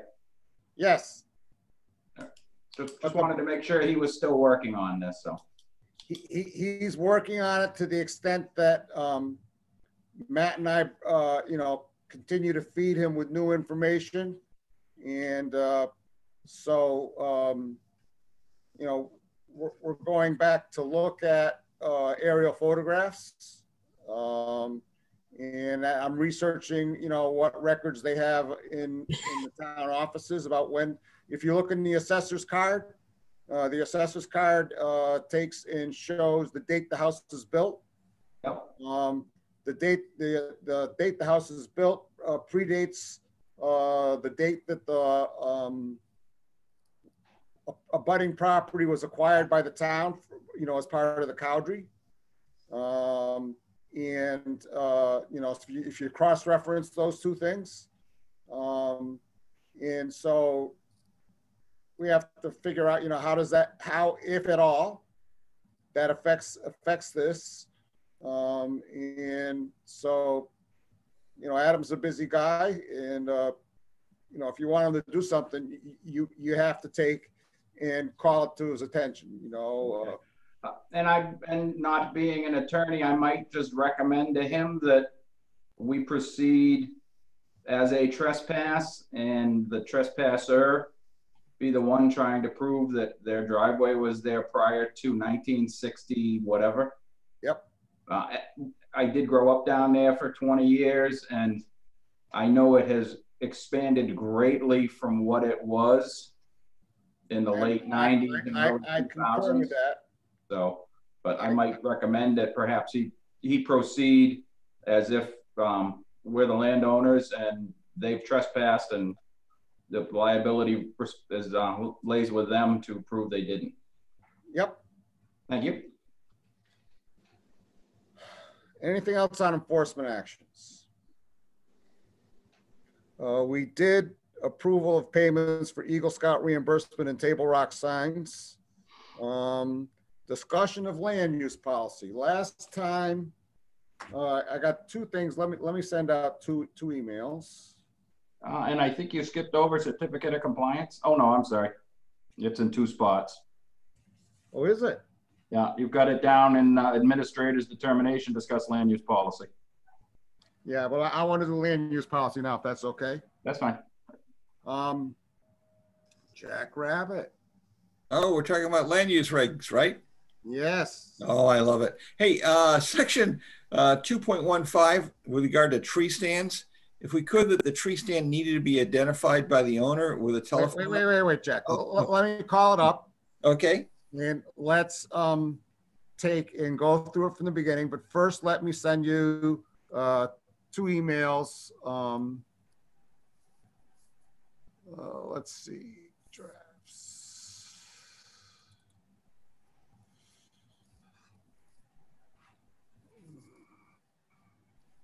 First, I'm going to forward you an email I got today from Adam Costa. Are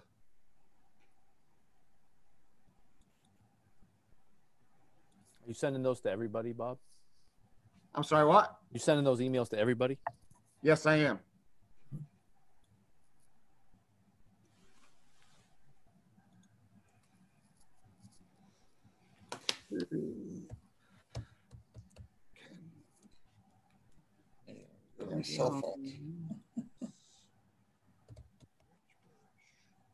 I had asked at the last meeting, Carl pointed out that it would be good to have some of these legal opinions that I report orally. It'd be good to get those in writing. So I did that for the ones pertaining to our land use policy. Cool. Thank you, Bob. Good job, Bob. Katie Childs, Ken Jones, Jack Rabbit. And who am I missing? Oh, I'm missing, Mike LaRouche.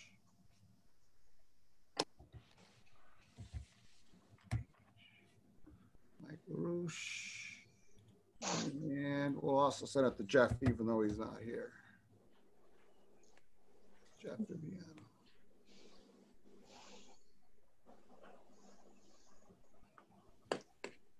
So I just sent you that. And then I got one more I'm going to send you.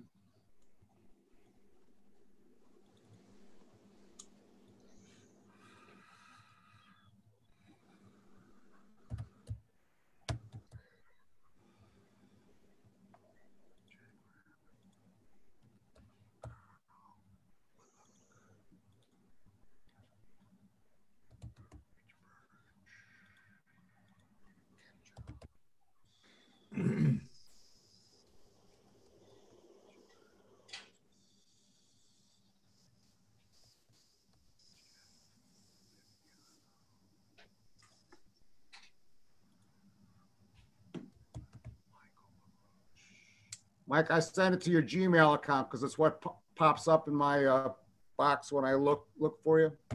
Okay, I got it.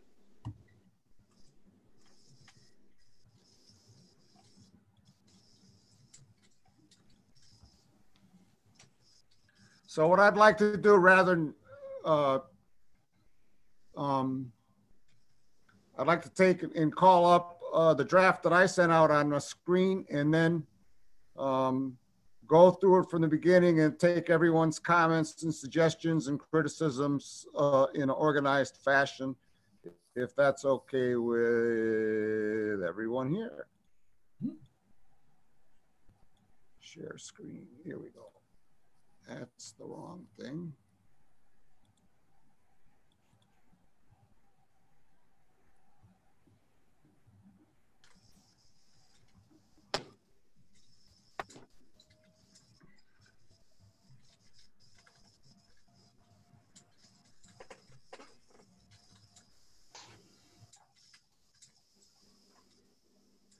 So can everyone see this on their screen now? Yep. So this is the ones that were passed in 2011, and these are my track changes. And so the only thing I'm proposing on the first page is to call them land use policy, because they're not regulations, they're a policy, as Adam Costa pointed out to us. Does anybody have any questions or comments about that? All right. One comment, Bob? Yeah, go ahead. More a question. We have procedures for revising regulations, and they don't apply here. They don't apply even if we call this a regulation. So it's not being treated as we can't really call it a regulation because it's not. We don't have the authority. You know, you need authority to grant.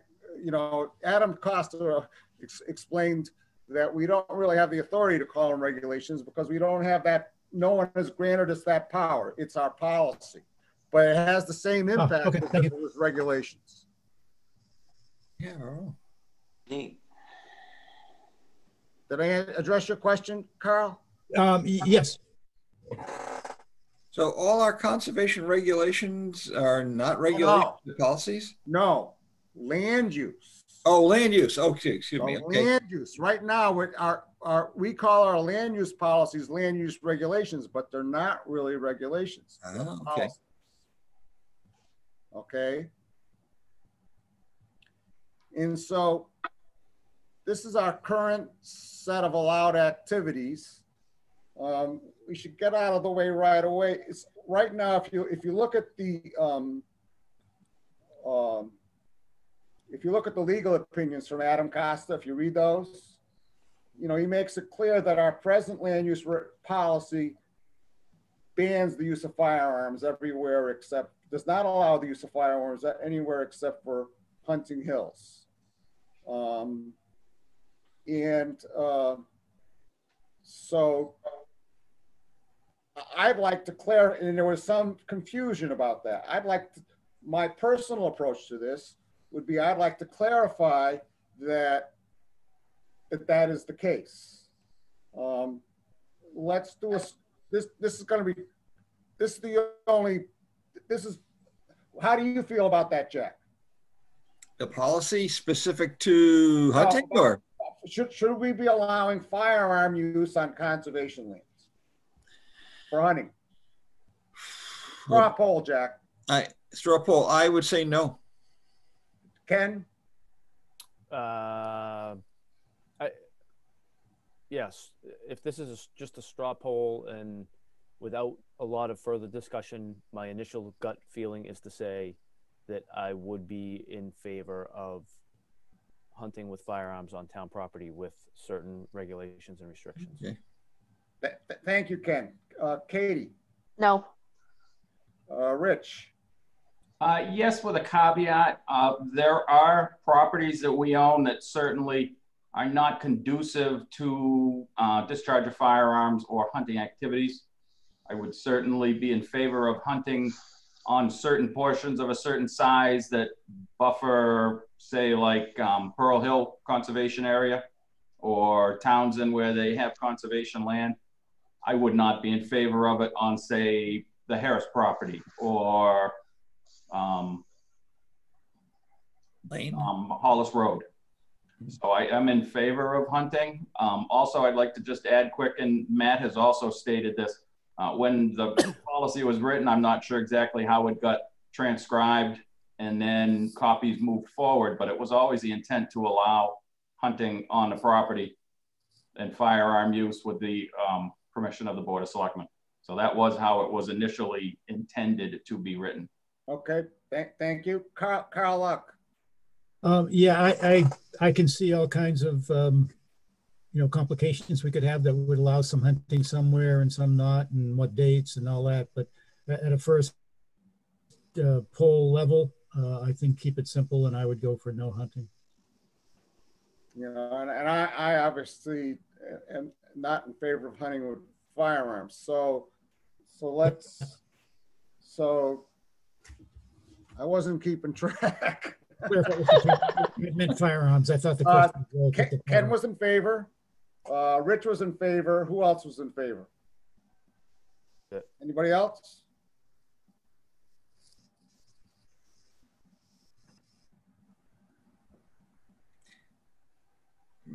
Mr. Chairman? Yeah. Jack, were you in favor? Actually, on the gross high level, without any controls, I would say that the deer herd gets thinned out nicely with bow hunting, and I'm all for bow hunting. It's just that I know as soon as we start opening it up to firearms from other people are going to be coming into town doing the hunting, it's going to be really, really hard for us to control it. Never mind worry about tags, worry about all those other things and the hours. And I'm thinking that's more than what we would ever want to get into. So that's why my first response is no, I'm not in support of hunting. Okay. And so, I mean, we have three options here. We could do nothing about hunting and our regulations, and continue with our present approach, where the town council says that our present regulations ban hunting. We could not bring the issue up.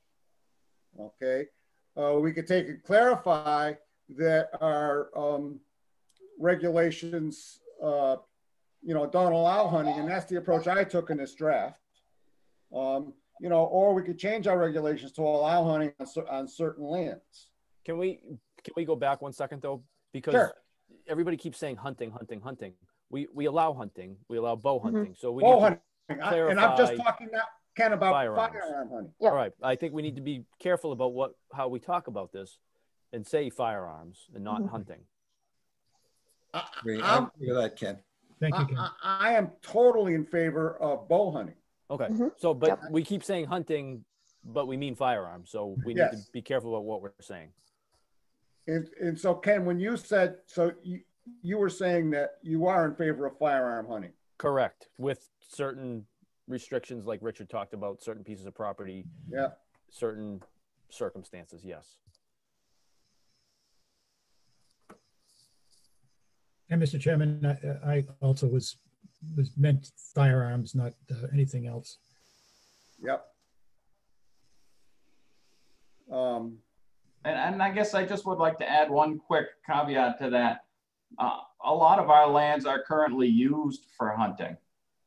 So there are townspeople out there that do take advantage of the public lands that have been purchased with tax money, that do legally hunt and do pay fees into the Department of Fisheries and Wildlife through license purchasing and stamp purchasing. One other caveat that just came to mind when we did purchase Hunting Hill, the Department of Fisheries and Wildlife did look favorably upon Lunenburg, because at that time we did kind of imply that we allowed hunting in town, again with permission from the Board of Selectmen for discharge of firearms. So there are other aspects to just outright banning firearm hunting on town property that we may want to just research briefly that prior to moving in that direction. So do you want to then do nothing about, so that would advocate, well, not doing anything about hunting right now, because that's going to take, if we're going to take and do, even consider, you know, like hunting, you know, on lands with certain regulations, that would require a lot of study and a lot of public input. You know, that's not something we're going to do on December 2nd.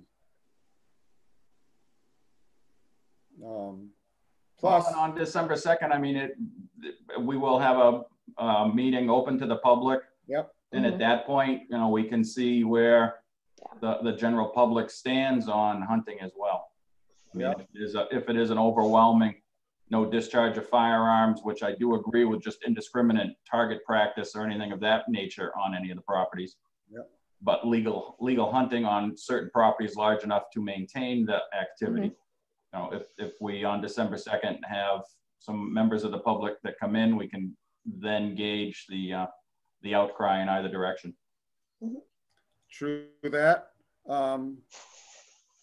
You know, it was pointed out to me that small town forest abuts the Hunting Hills land in Townsend. Correct. And it was pointed out to me that the Northwest Town Forest abuts Pearl Brook, you know, or actually Willard Brook State Forest. So, so I guess for now, what I'm thinking about is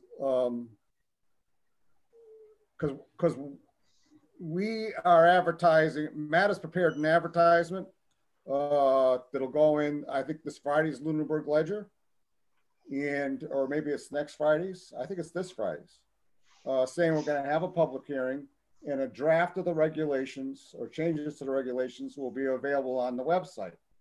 And so I guess I'm looking for direction from the commission on, you know, do we want to leave any of these changes about hunting in the draft that's posted on the website, or do we not want to leave the changes about hunting, you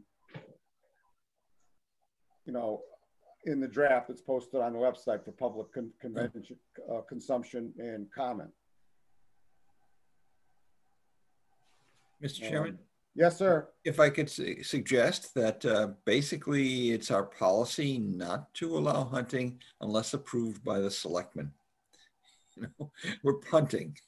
And I think that if there's enough movement by the hunting community, the gun community, the firearm community, to want something like that, then the selectmen can make a decision to explore that. But I would think that the safe position for us is to essentially, bow hunting is it, except on Hunting Hill. And that would be my, Bob, I'm getting feedback. I've gotten feedback from 4 different sources and I didn't solicit it. And one was definitely pro hunting. And the other few were my kids play in the conservation areas.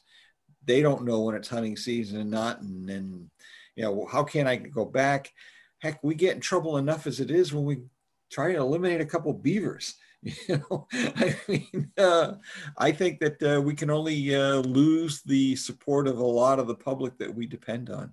So hence, not trying to sound political, but the reality is that let somebody else move into a quarter, move into that area that would be very, very responsive to the citizens.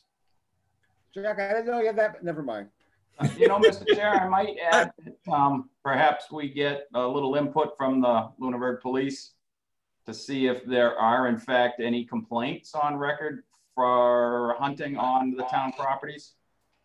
And compare those to the complaints for other activities that are currently done on the property. Dirt bikes, motorcycles, cross-country skiing, dogs, hiking. I think if you research that a little bit, you'd find that we have very, very little complaints about the hunting community that use the town property. And if we regulate only properties that really should be used from the properties that really shouldn't be used, I don't see how it can be a detriment to the town or the townspeople in their enjoyment of the public properties that we all pay for and use. Mr. Chairman? Carl? Yeah, just if I could, through you, if Richard, to clarify, because I'm not sure what I'm hearing. Are we saying that there is currently hunting on town property, just not on conservation land, Richard? I'm confused. People are. I just said town property in general, just to see if there, what there are for complaints about hunters' current activities in the town. Yeah, no, but I thought earlier in the conversation you said that there actually is hunting going on town property. Currently, I know that there are hunters that do use town properties, either coming in from Townsend or just parking and walking through one of the larger forested sections of town.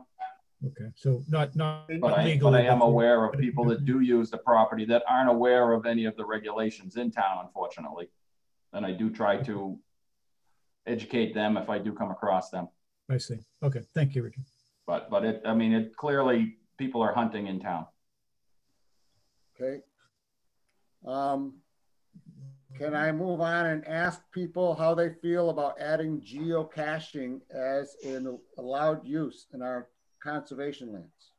Can I ask a question about that, Bob? Sure, go ahead. About this whole use thing in general. Do we need a list of things that people are allowed to do on town property? Like, I don't know. I don't think we need a list. I think this whole list is completely unnecessary. And I think like down below it says hours. There's like, go right there, hours of operation. Everyone is welcome to enjoy the conservation land at no charge at any time. So why is that even in there? There's no hours of operation. Because it makes it clear that they're open all the time. I mean, a lot of conservation lands you go and they say, oh, they close at sunset or they close a half hour after sunset. I don't know. I just think having a specific list of things that are, allowed. I don't know. I don't know why we have it. But that's just my opinion. To Ken's point, Mr. Chairman, honestly, we can only allow passive recreation on these properties to begin with. So we can always just, if people are amenable to it, just list that out that these are town properties under the care and control of conservation. Only passive public recreation uses are allowed. And we can state the state segment, perhaps with a website as to where they can go find them, or just put a few examples. Mr. Chairman, your point of geocaching actually is pretty legitimate in that generally people will come in, put objects in little boxes and maybe bury them under some leaves in the corners. Is that littering? You know, is that, what is that? And I think geocaching is wonderful. Do we want to spell that out? Because it goes beyond just passive, meaning that it's leaving something behind. And I do, you know, the dog walking under restraint. I think that's worthy of note. To me, passive recreation is not specific enough. It's what can you just give some examples what you would envision that is not passive recreation that might happen if we didn't list it out? Mountain biking, passive recreation? Yes. Yeah. Non-motorized vehicles or bicycles. And so if we don't specify non-motorized vehicles. I mean, I think, to me, if we're going to exclude stuff and we're going to limit the use, then we should list those. No motorized vehicles. To me, everything else is pretty much on the table, right?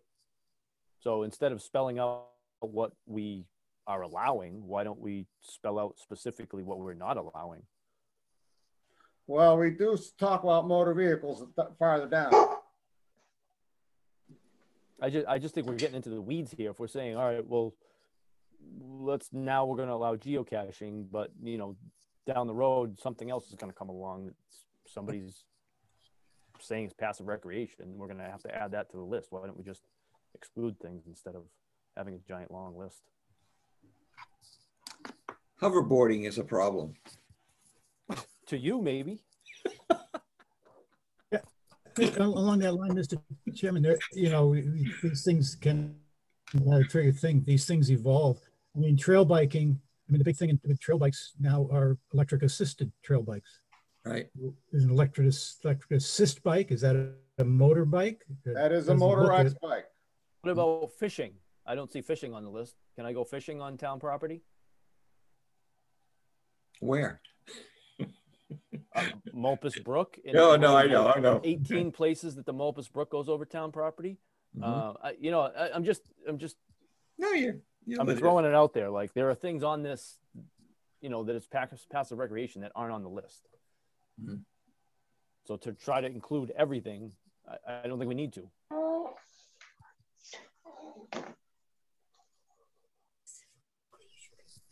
Here, I thought this was going to be easy. Is it ever easy?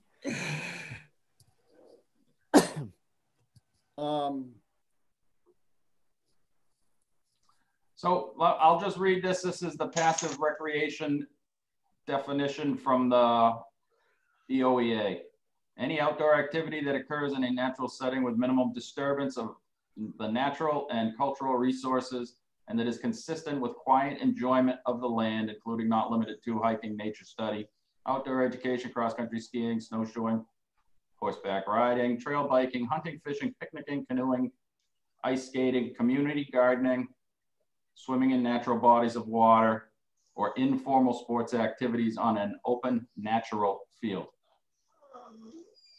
So you want to put in the state definition? Well, that's what we're supposed to be following.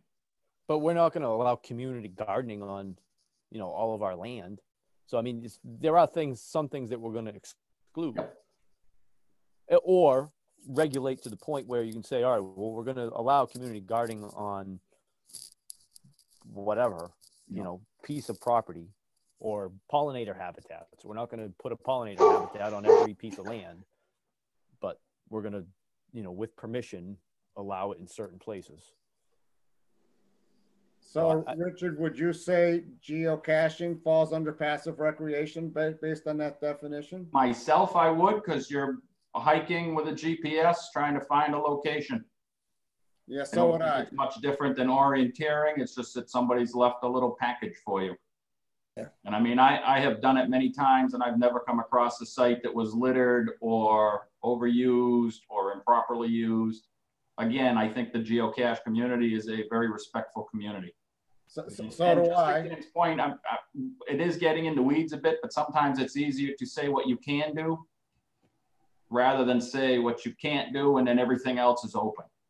All right. Well, I would say if we're going to start adding stuff, put fishing in there somewhere, because I mean that should be allowed with a state license. Yeah. Or just put in accordance with CMR or 301 CMR 5.02 definition of passive outdoor recreation. Something to that effect, and then exclude community gardening. No, I mean, and that was just an example. I know we're not going to allow that on every piece of property we manage. But yeah, just like sometimes it's easy to say what you can do, and then if it's not listed, you can ask rather than say you can't do A and leave everything else open. So, just my thoughts, and I'm ready to move on.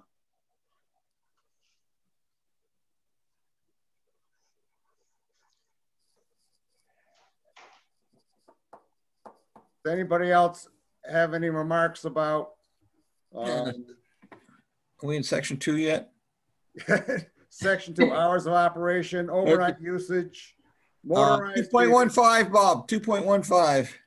Mr. Chair, if we could stop at snowmobiles for a moment. Yep.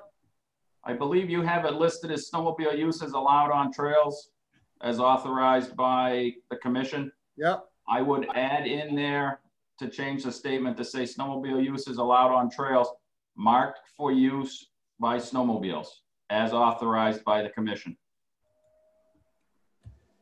So if the trail is not clearly marked for snowmobile use is not allowed.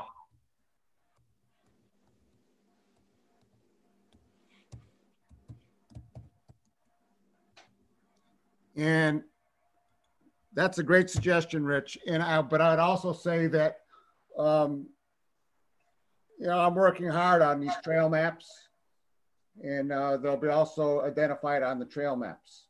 Okay. Well, I know that when we were working with the snowmobile club, there was a season for snowmobiling that they would put the sign up saying you can snowmobile now, and then once the time came, the signs came down and said you can't snowmobile. So I think it's just a little easier again to tell people what they can use and not just everything that's out there. I'm proposing to change it from 21 business days to 14 business days in advance for overnight camping. I think 3 weeks is, 21 business days is four weeks in a day. Business days. I think that's excessive. Mr. Chair, I'd actually thought about that throughout the document. I think it is duplicitous to put days in advance of use.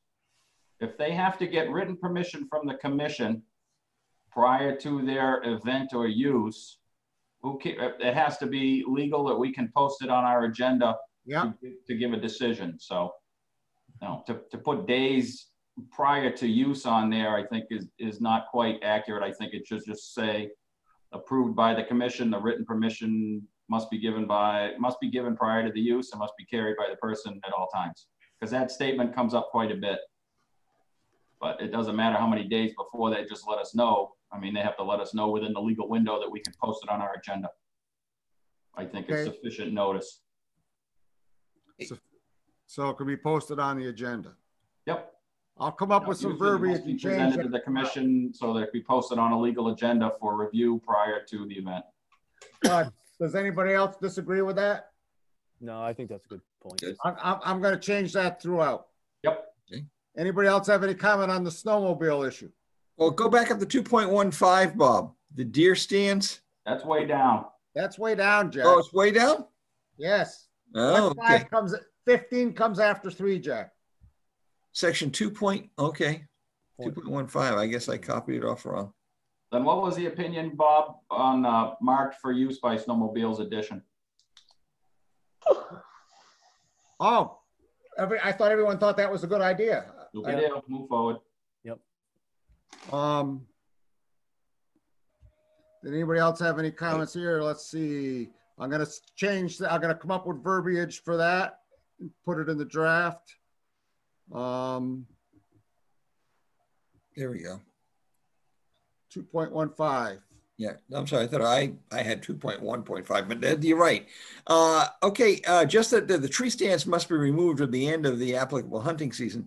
If we could just note that the tree stand needs to be identified, essentially the person who owns it and the telephone number, and that way we can get a hold of them. And it, you know, I'm just saying that the end of hunting season within a week, hunting season. I'll review quick, Jack, but I honestly think that is in the state hunting regulations that any tree stand erected must be labeled. Right, and we found one in the Little Town Forest. Yep. Rich, and there was no ID on it. Yep. Yeah, I was just stating that it is already a law. Just making more laws doesn't mean it's more likely to be followed. But that's true. But since we're putting it in there, put it in there. What the hell? So do people want me to put it in or not? And if so, what should it say? Tree stands must be owner must be identified and removed within 7 days of the end of the season. How about installed accordance with state law? I mean, that because they're required to do that under state law. Yeah. Will they have the training for it to know that it's got to be taken down? Will they look at our stuff versus the state stuff? I don't know. All I know, it's cheap ink.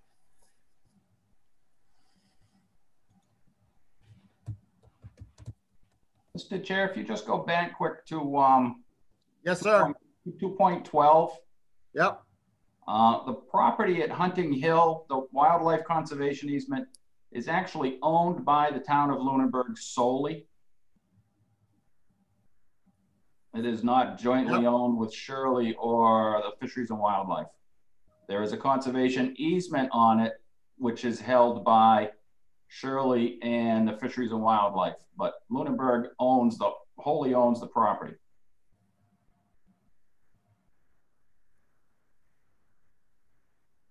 So I did add, I had made the language Hunting Hill Wildlife Conservation Easement in accordance with federal, state, and local laws. This property is managed in association with the town of Shirley and Massachusetts Department of Fisheries and Wildlife.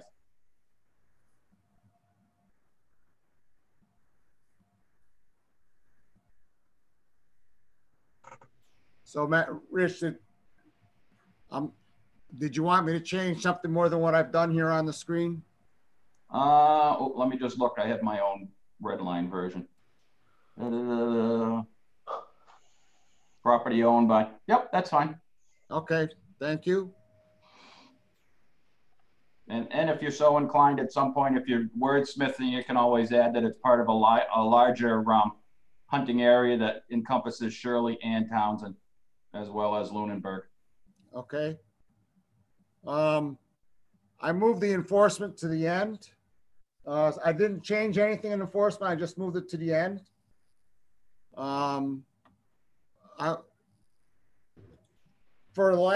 Ever since 2011, it said we're going to start a stewardship program. I mean, so I'm advocating and we have none. I'm advocating a different approach, and so I'm interested in people's thoughts here on, this approach to trail maintenance. It's telling people they can remove down vegetation and encroaching in that vegetation blocking trails that they can, what are people's thoughts on this?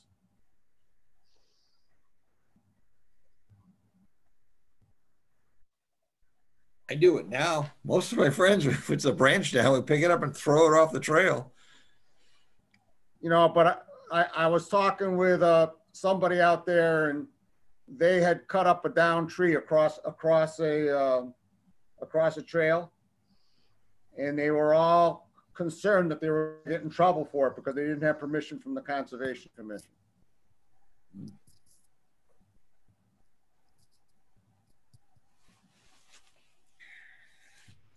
So I guess my only concern would be legal, Bob.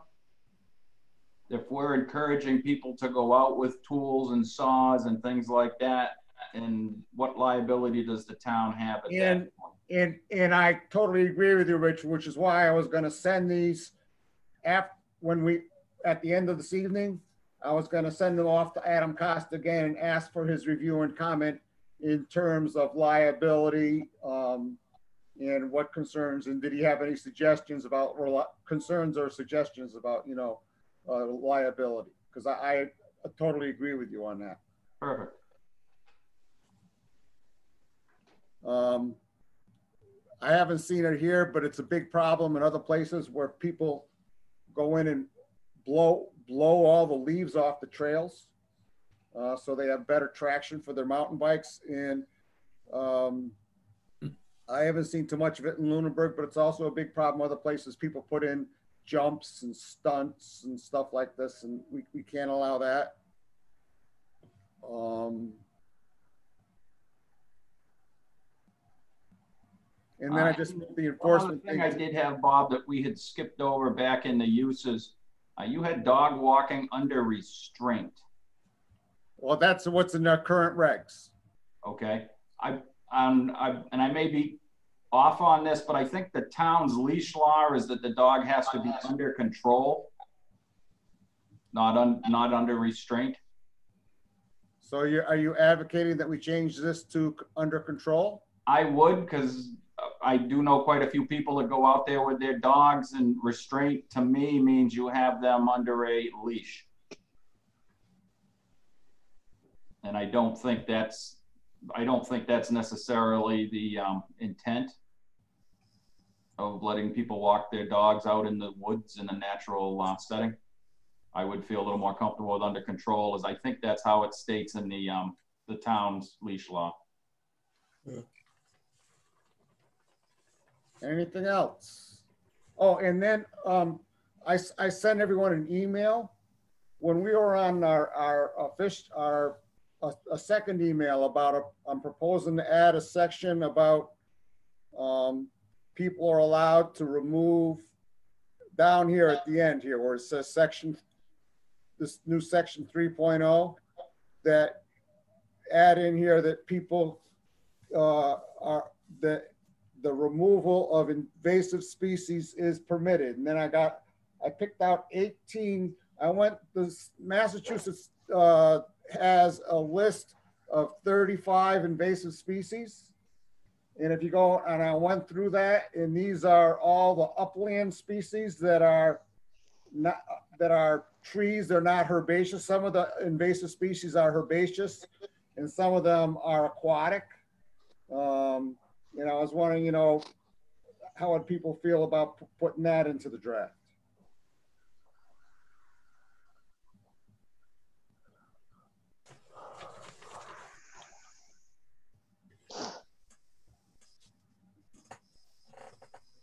Personally, I think it's a good intent, but I think perhaps that might be an activity that should at least warrant a call into the office before somebody goes out with a shovel and starts digging up plants that they think may be invasive that are not.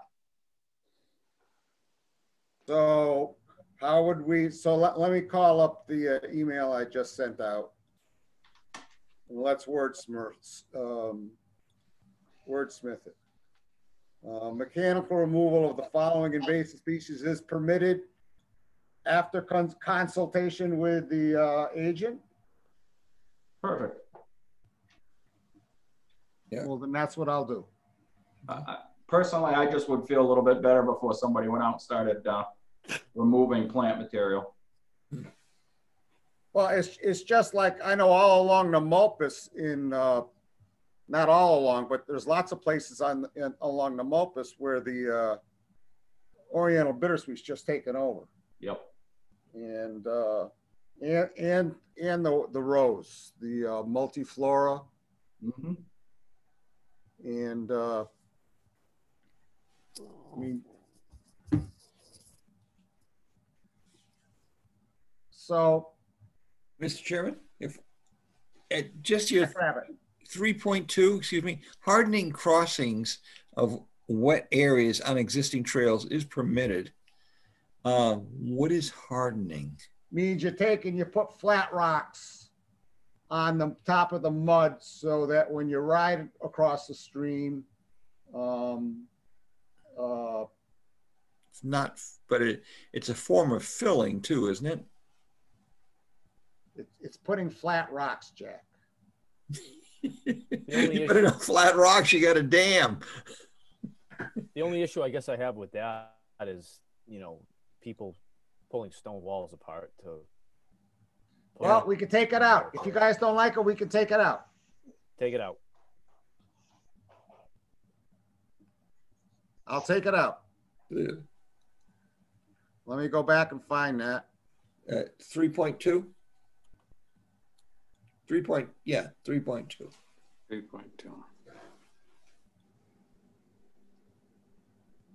And I'll substitute in its place the thing that we just did with invasive species. Yep, with permission or at the direction of the agent. So let's copy and paste that.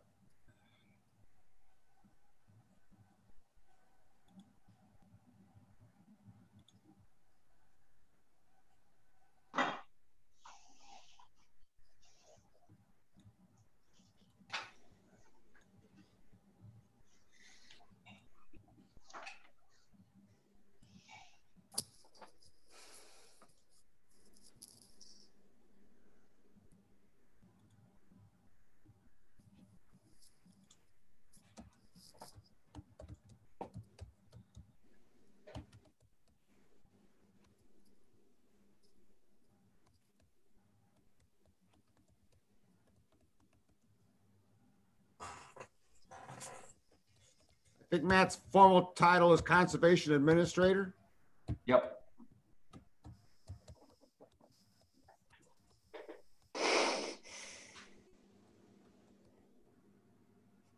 He's not the agent? His formal job title is Conservation Administrator. No. Yeah, he was an agent and Jan was the administrator, the administrative assistant. So we just combined it, made him the Conservation Administrator.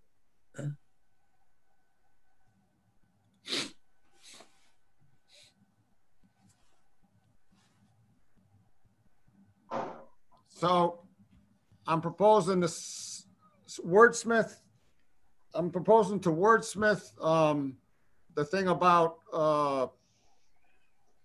advance notice, to say that the notice has to come to the Conservation Commission in time to be considered in a meeting, and send this to Matt for posting on our website As a draft. as a draft. And I would take and put across, I'd do that thing where it says across the, there's a big draft watermark on every page. Yep. Does anyone object to that? I'm not asking for a vote on it because this is just a draft. This is a working document. And I'm sure we'll get an earful about different things, when it comes up. Oh, yeah. Thank you. Yes, it is 10 minutes to 11, Rich. All right. Yeah, but we're almost, let's see, where are we? Old business. Certificates of compliance. I think I want to do that when Matt's here. Mm-hmm. Anybody object to us tabling certificates of compliance until the next meeting? Yep. Absolutely agree. Extension. Bob, just before you do that, the only thing I might suggest is Matt review the wetland replication. Yeah. There's supposed to be a 900 square foot replication on that property, and from the pictures, there's no replication area, and even the as-built plan doesn't have the proper replication. Would you concur with that based on your site visit, Carl? Yep, absolutely. All right. I'll send him an email at the end of this telling him that the commission wanted him to verify the wetlands replication.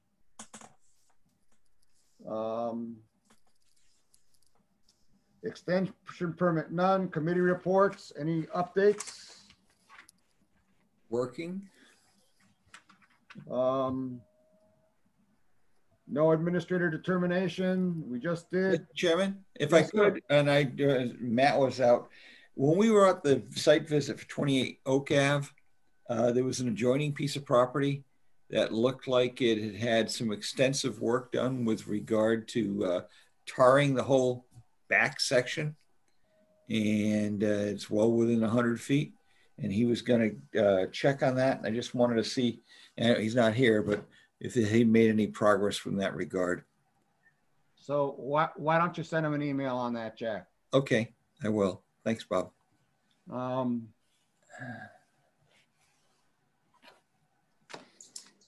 think if nobody has anything else, I think I'd like to looking for a motion to adjourn. Ken. I have just a quick update on something that came to light at town meeting last night.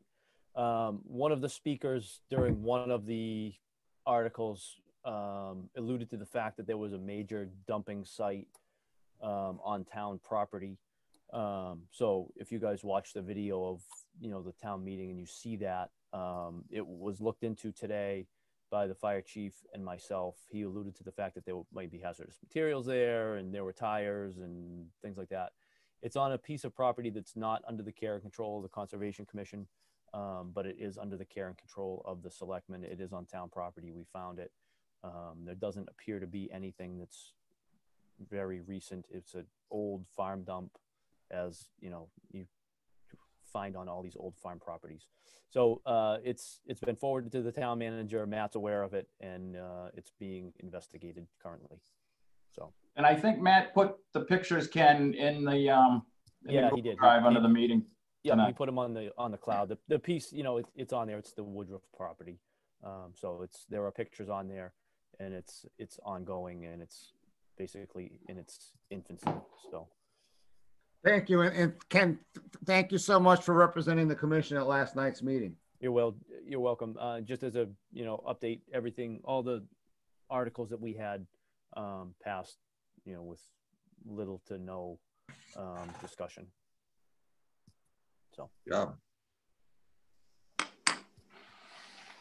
And I'm continuing to work with MRPC and ARC and CAI-GIS to take and create a trails layer and a town properties layer for display on the assessor's website, GIS website. And we're making good progress at MRPC on creating draft trail maps for all 10 conservation properties that have trails. We're going to post them on the website, identify them as drafts,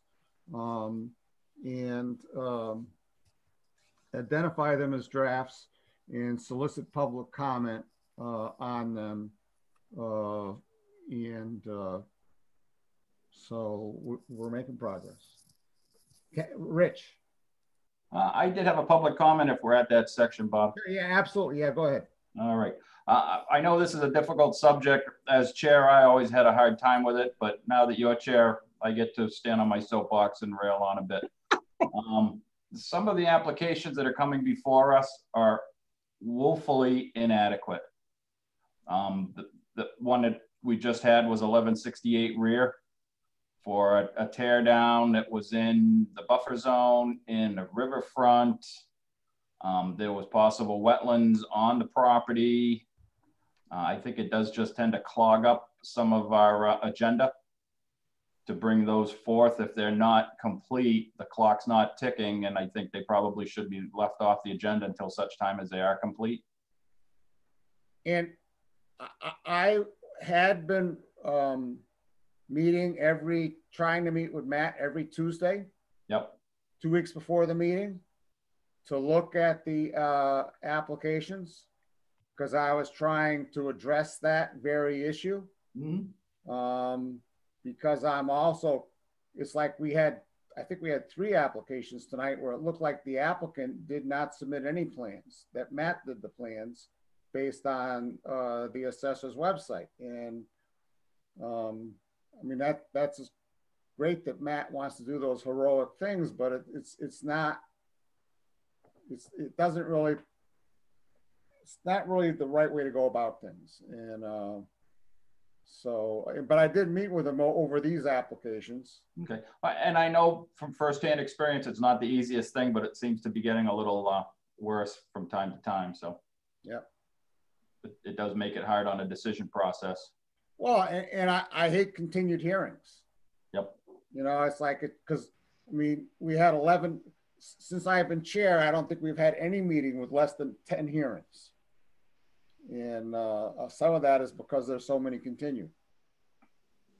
So, Mike, I'm sorry, Rich, were you done? I was, yep. I just wanted to just voice that briefly. Thank you, Rich. That was excellent soapboxing. Brief and to the point. All right, Mike. Yes, I just wanted to mention that today I had a site walk with Matt, along with a representative from the North County Land Trust. I guess they wanted to look at the patch that we were doing at on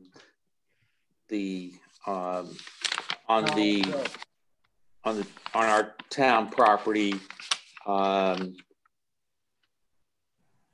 Yeah, on yes, Hollis Road, the Hawes property. The Hollis Road, thank you. And we also did the Peabody Trail. Yep. And all the blowdowns that have been taken care of that particular trail. And we discussed some of the Eagle Scout projects that could be available for that particular property, making little footbridges, and met with the monitor for that particular trail. And it was just a good meeting, and just thought to let everybody know that occurred today. Thank you, Mike. When you were on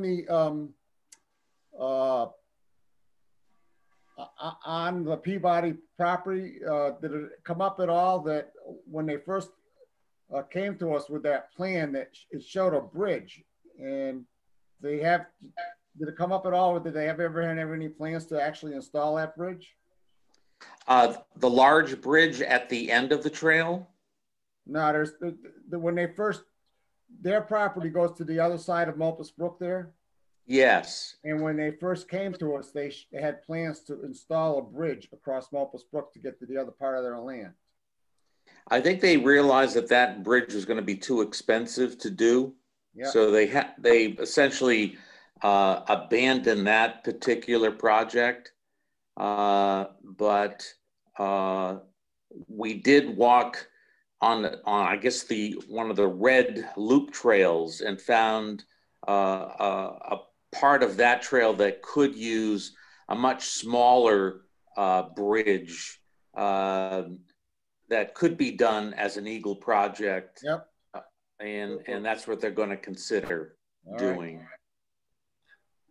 Thank you, Mike. Anything else? Okay, that's it. Thank you. And thank you for going on that walk. Isn't the You're Peabody welcome. a nice piece of property? It is a very nice spot. And that's why I joined the North County Land Trust, because it's near my house and we hike it a lot, and it's very nice. There are a lot of flowers, a lot of mountain laurel. Yep. And it's an easy hike. So, and it's across the street from the Lane property, which is also very nice as well. It's brutal getting up that first hill on your mountain bike, I'll tell you though. Oh, I'm sure it is. Bob? Yes, sir. I know when I walked that property in the springtime, the bridge, they're looking for a state grant, and I think they're kind of applying perpetually for it, but without the grant from the state, and it's not high on the list because the size of the property on the other side of the brook is so small. But it is something that they do need state funding to put in. All right, thanks. So they are trying, but without state money, it's not happening. And I would add too that they do allow hunting on all of their properties. Oh, they do? With firearm.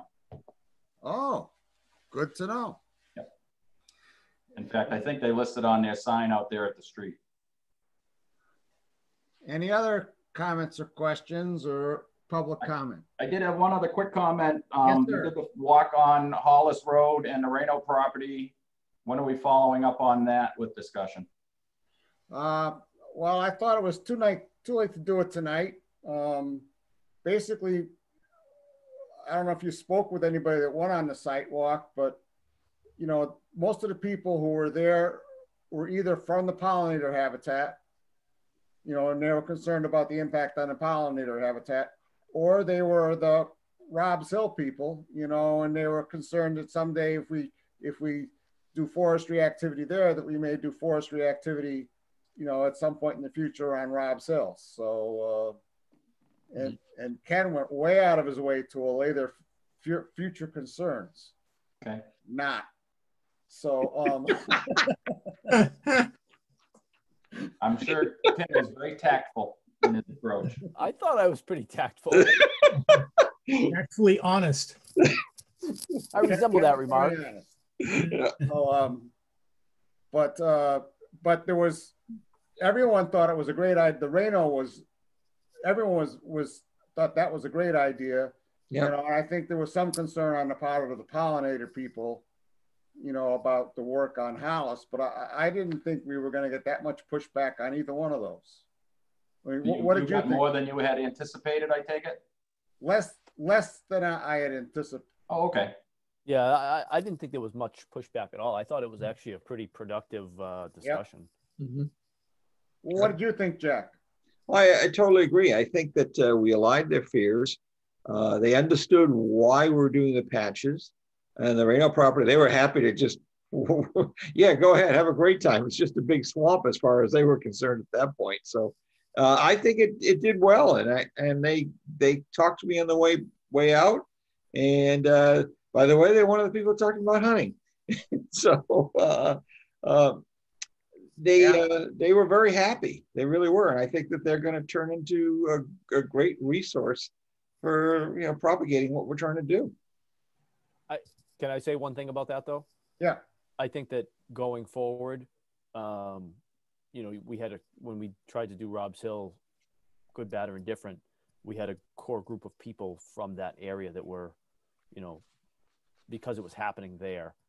I think that when we start to do Reno, we're going to have a group of people from that area that may have some bigger concerns than, you know, along the lines of the Robb's Hill people. So I think we just need to be careful about that, and we need to try to include them in that specific area in future discussions before we start doing anything.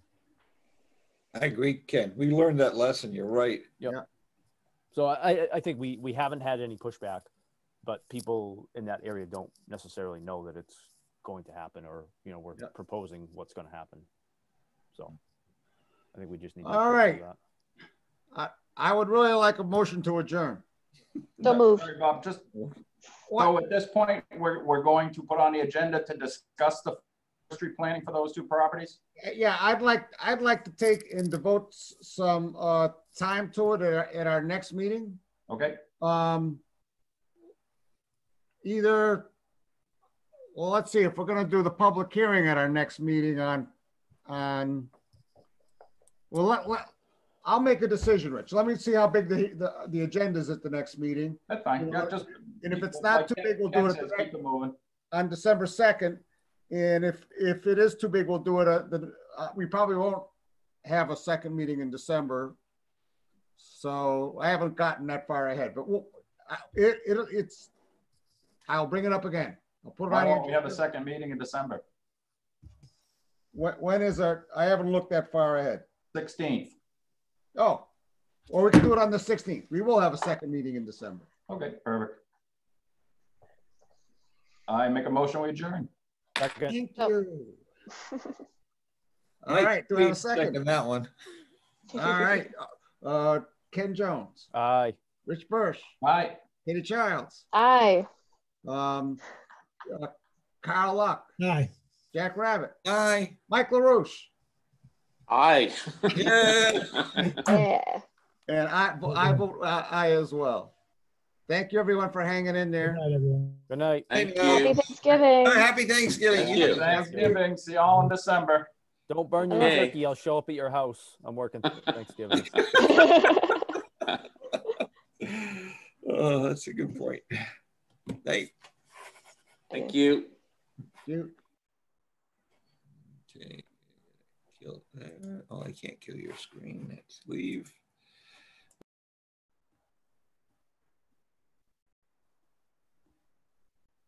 Hey, have a good night, Bob. Good night. Did a great job, as usual. Well, Rich, You definitely have grown into the position very quickly, very capably. well, you leave very big shoes to fill, and I'm in awe of your knowledge about everything. So, Well, I'm feeling a little belittled here watching you do it, going, wow, he took over my spot so easily. well, don't, because you have no idea how much time I put into it at the beginning. I do. I do. Right. I was left hanging when everybody quit, so I had to start with 6 new people. Oh, wow. Yep, that was not a lot of fun. So, well, hey, how's Joan doing? Doing a little better. She's got fluid going down her lane, down her inside her from her knee down. Yeah. And it gives her a lot of pain. So, but we're working on it. So I tell you, joint pain sucks. I've been living through it for 10 weeks now. So I'm sure I don't have her level of pain, but I can certainly feel for her. yeah. Well, listen, good night. Yeah, have See a you great later, Michelle. Thanksgiving. Talk to you in December. All right.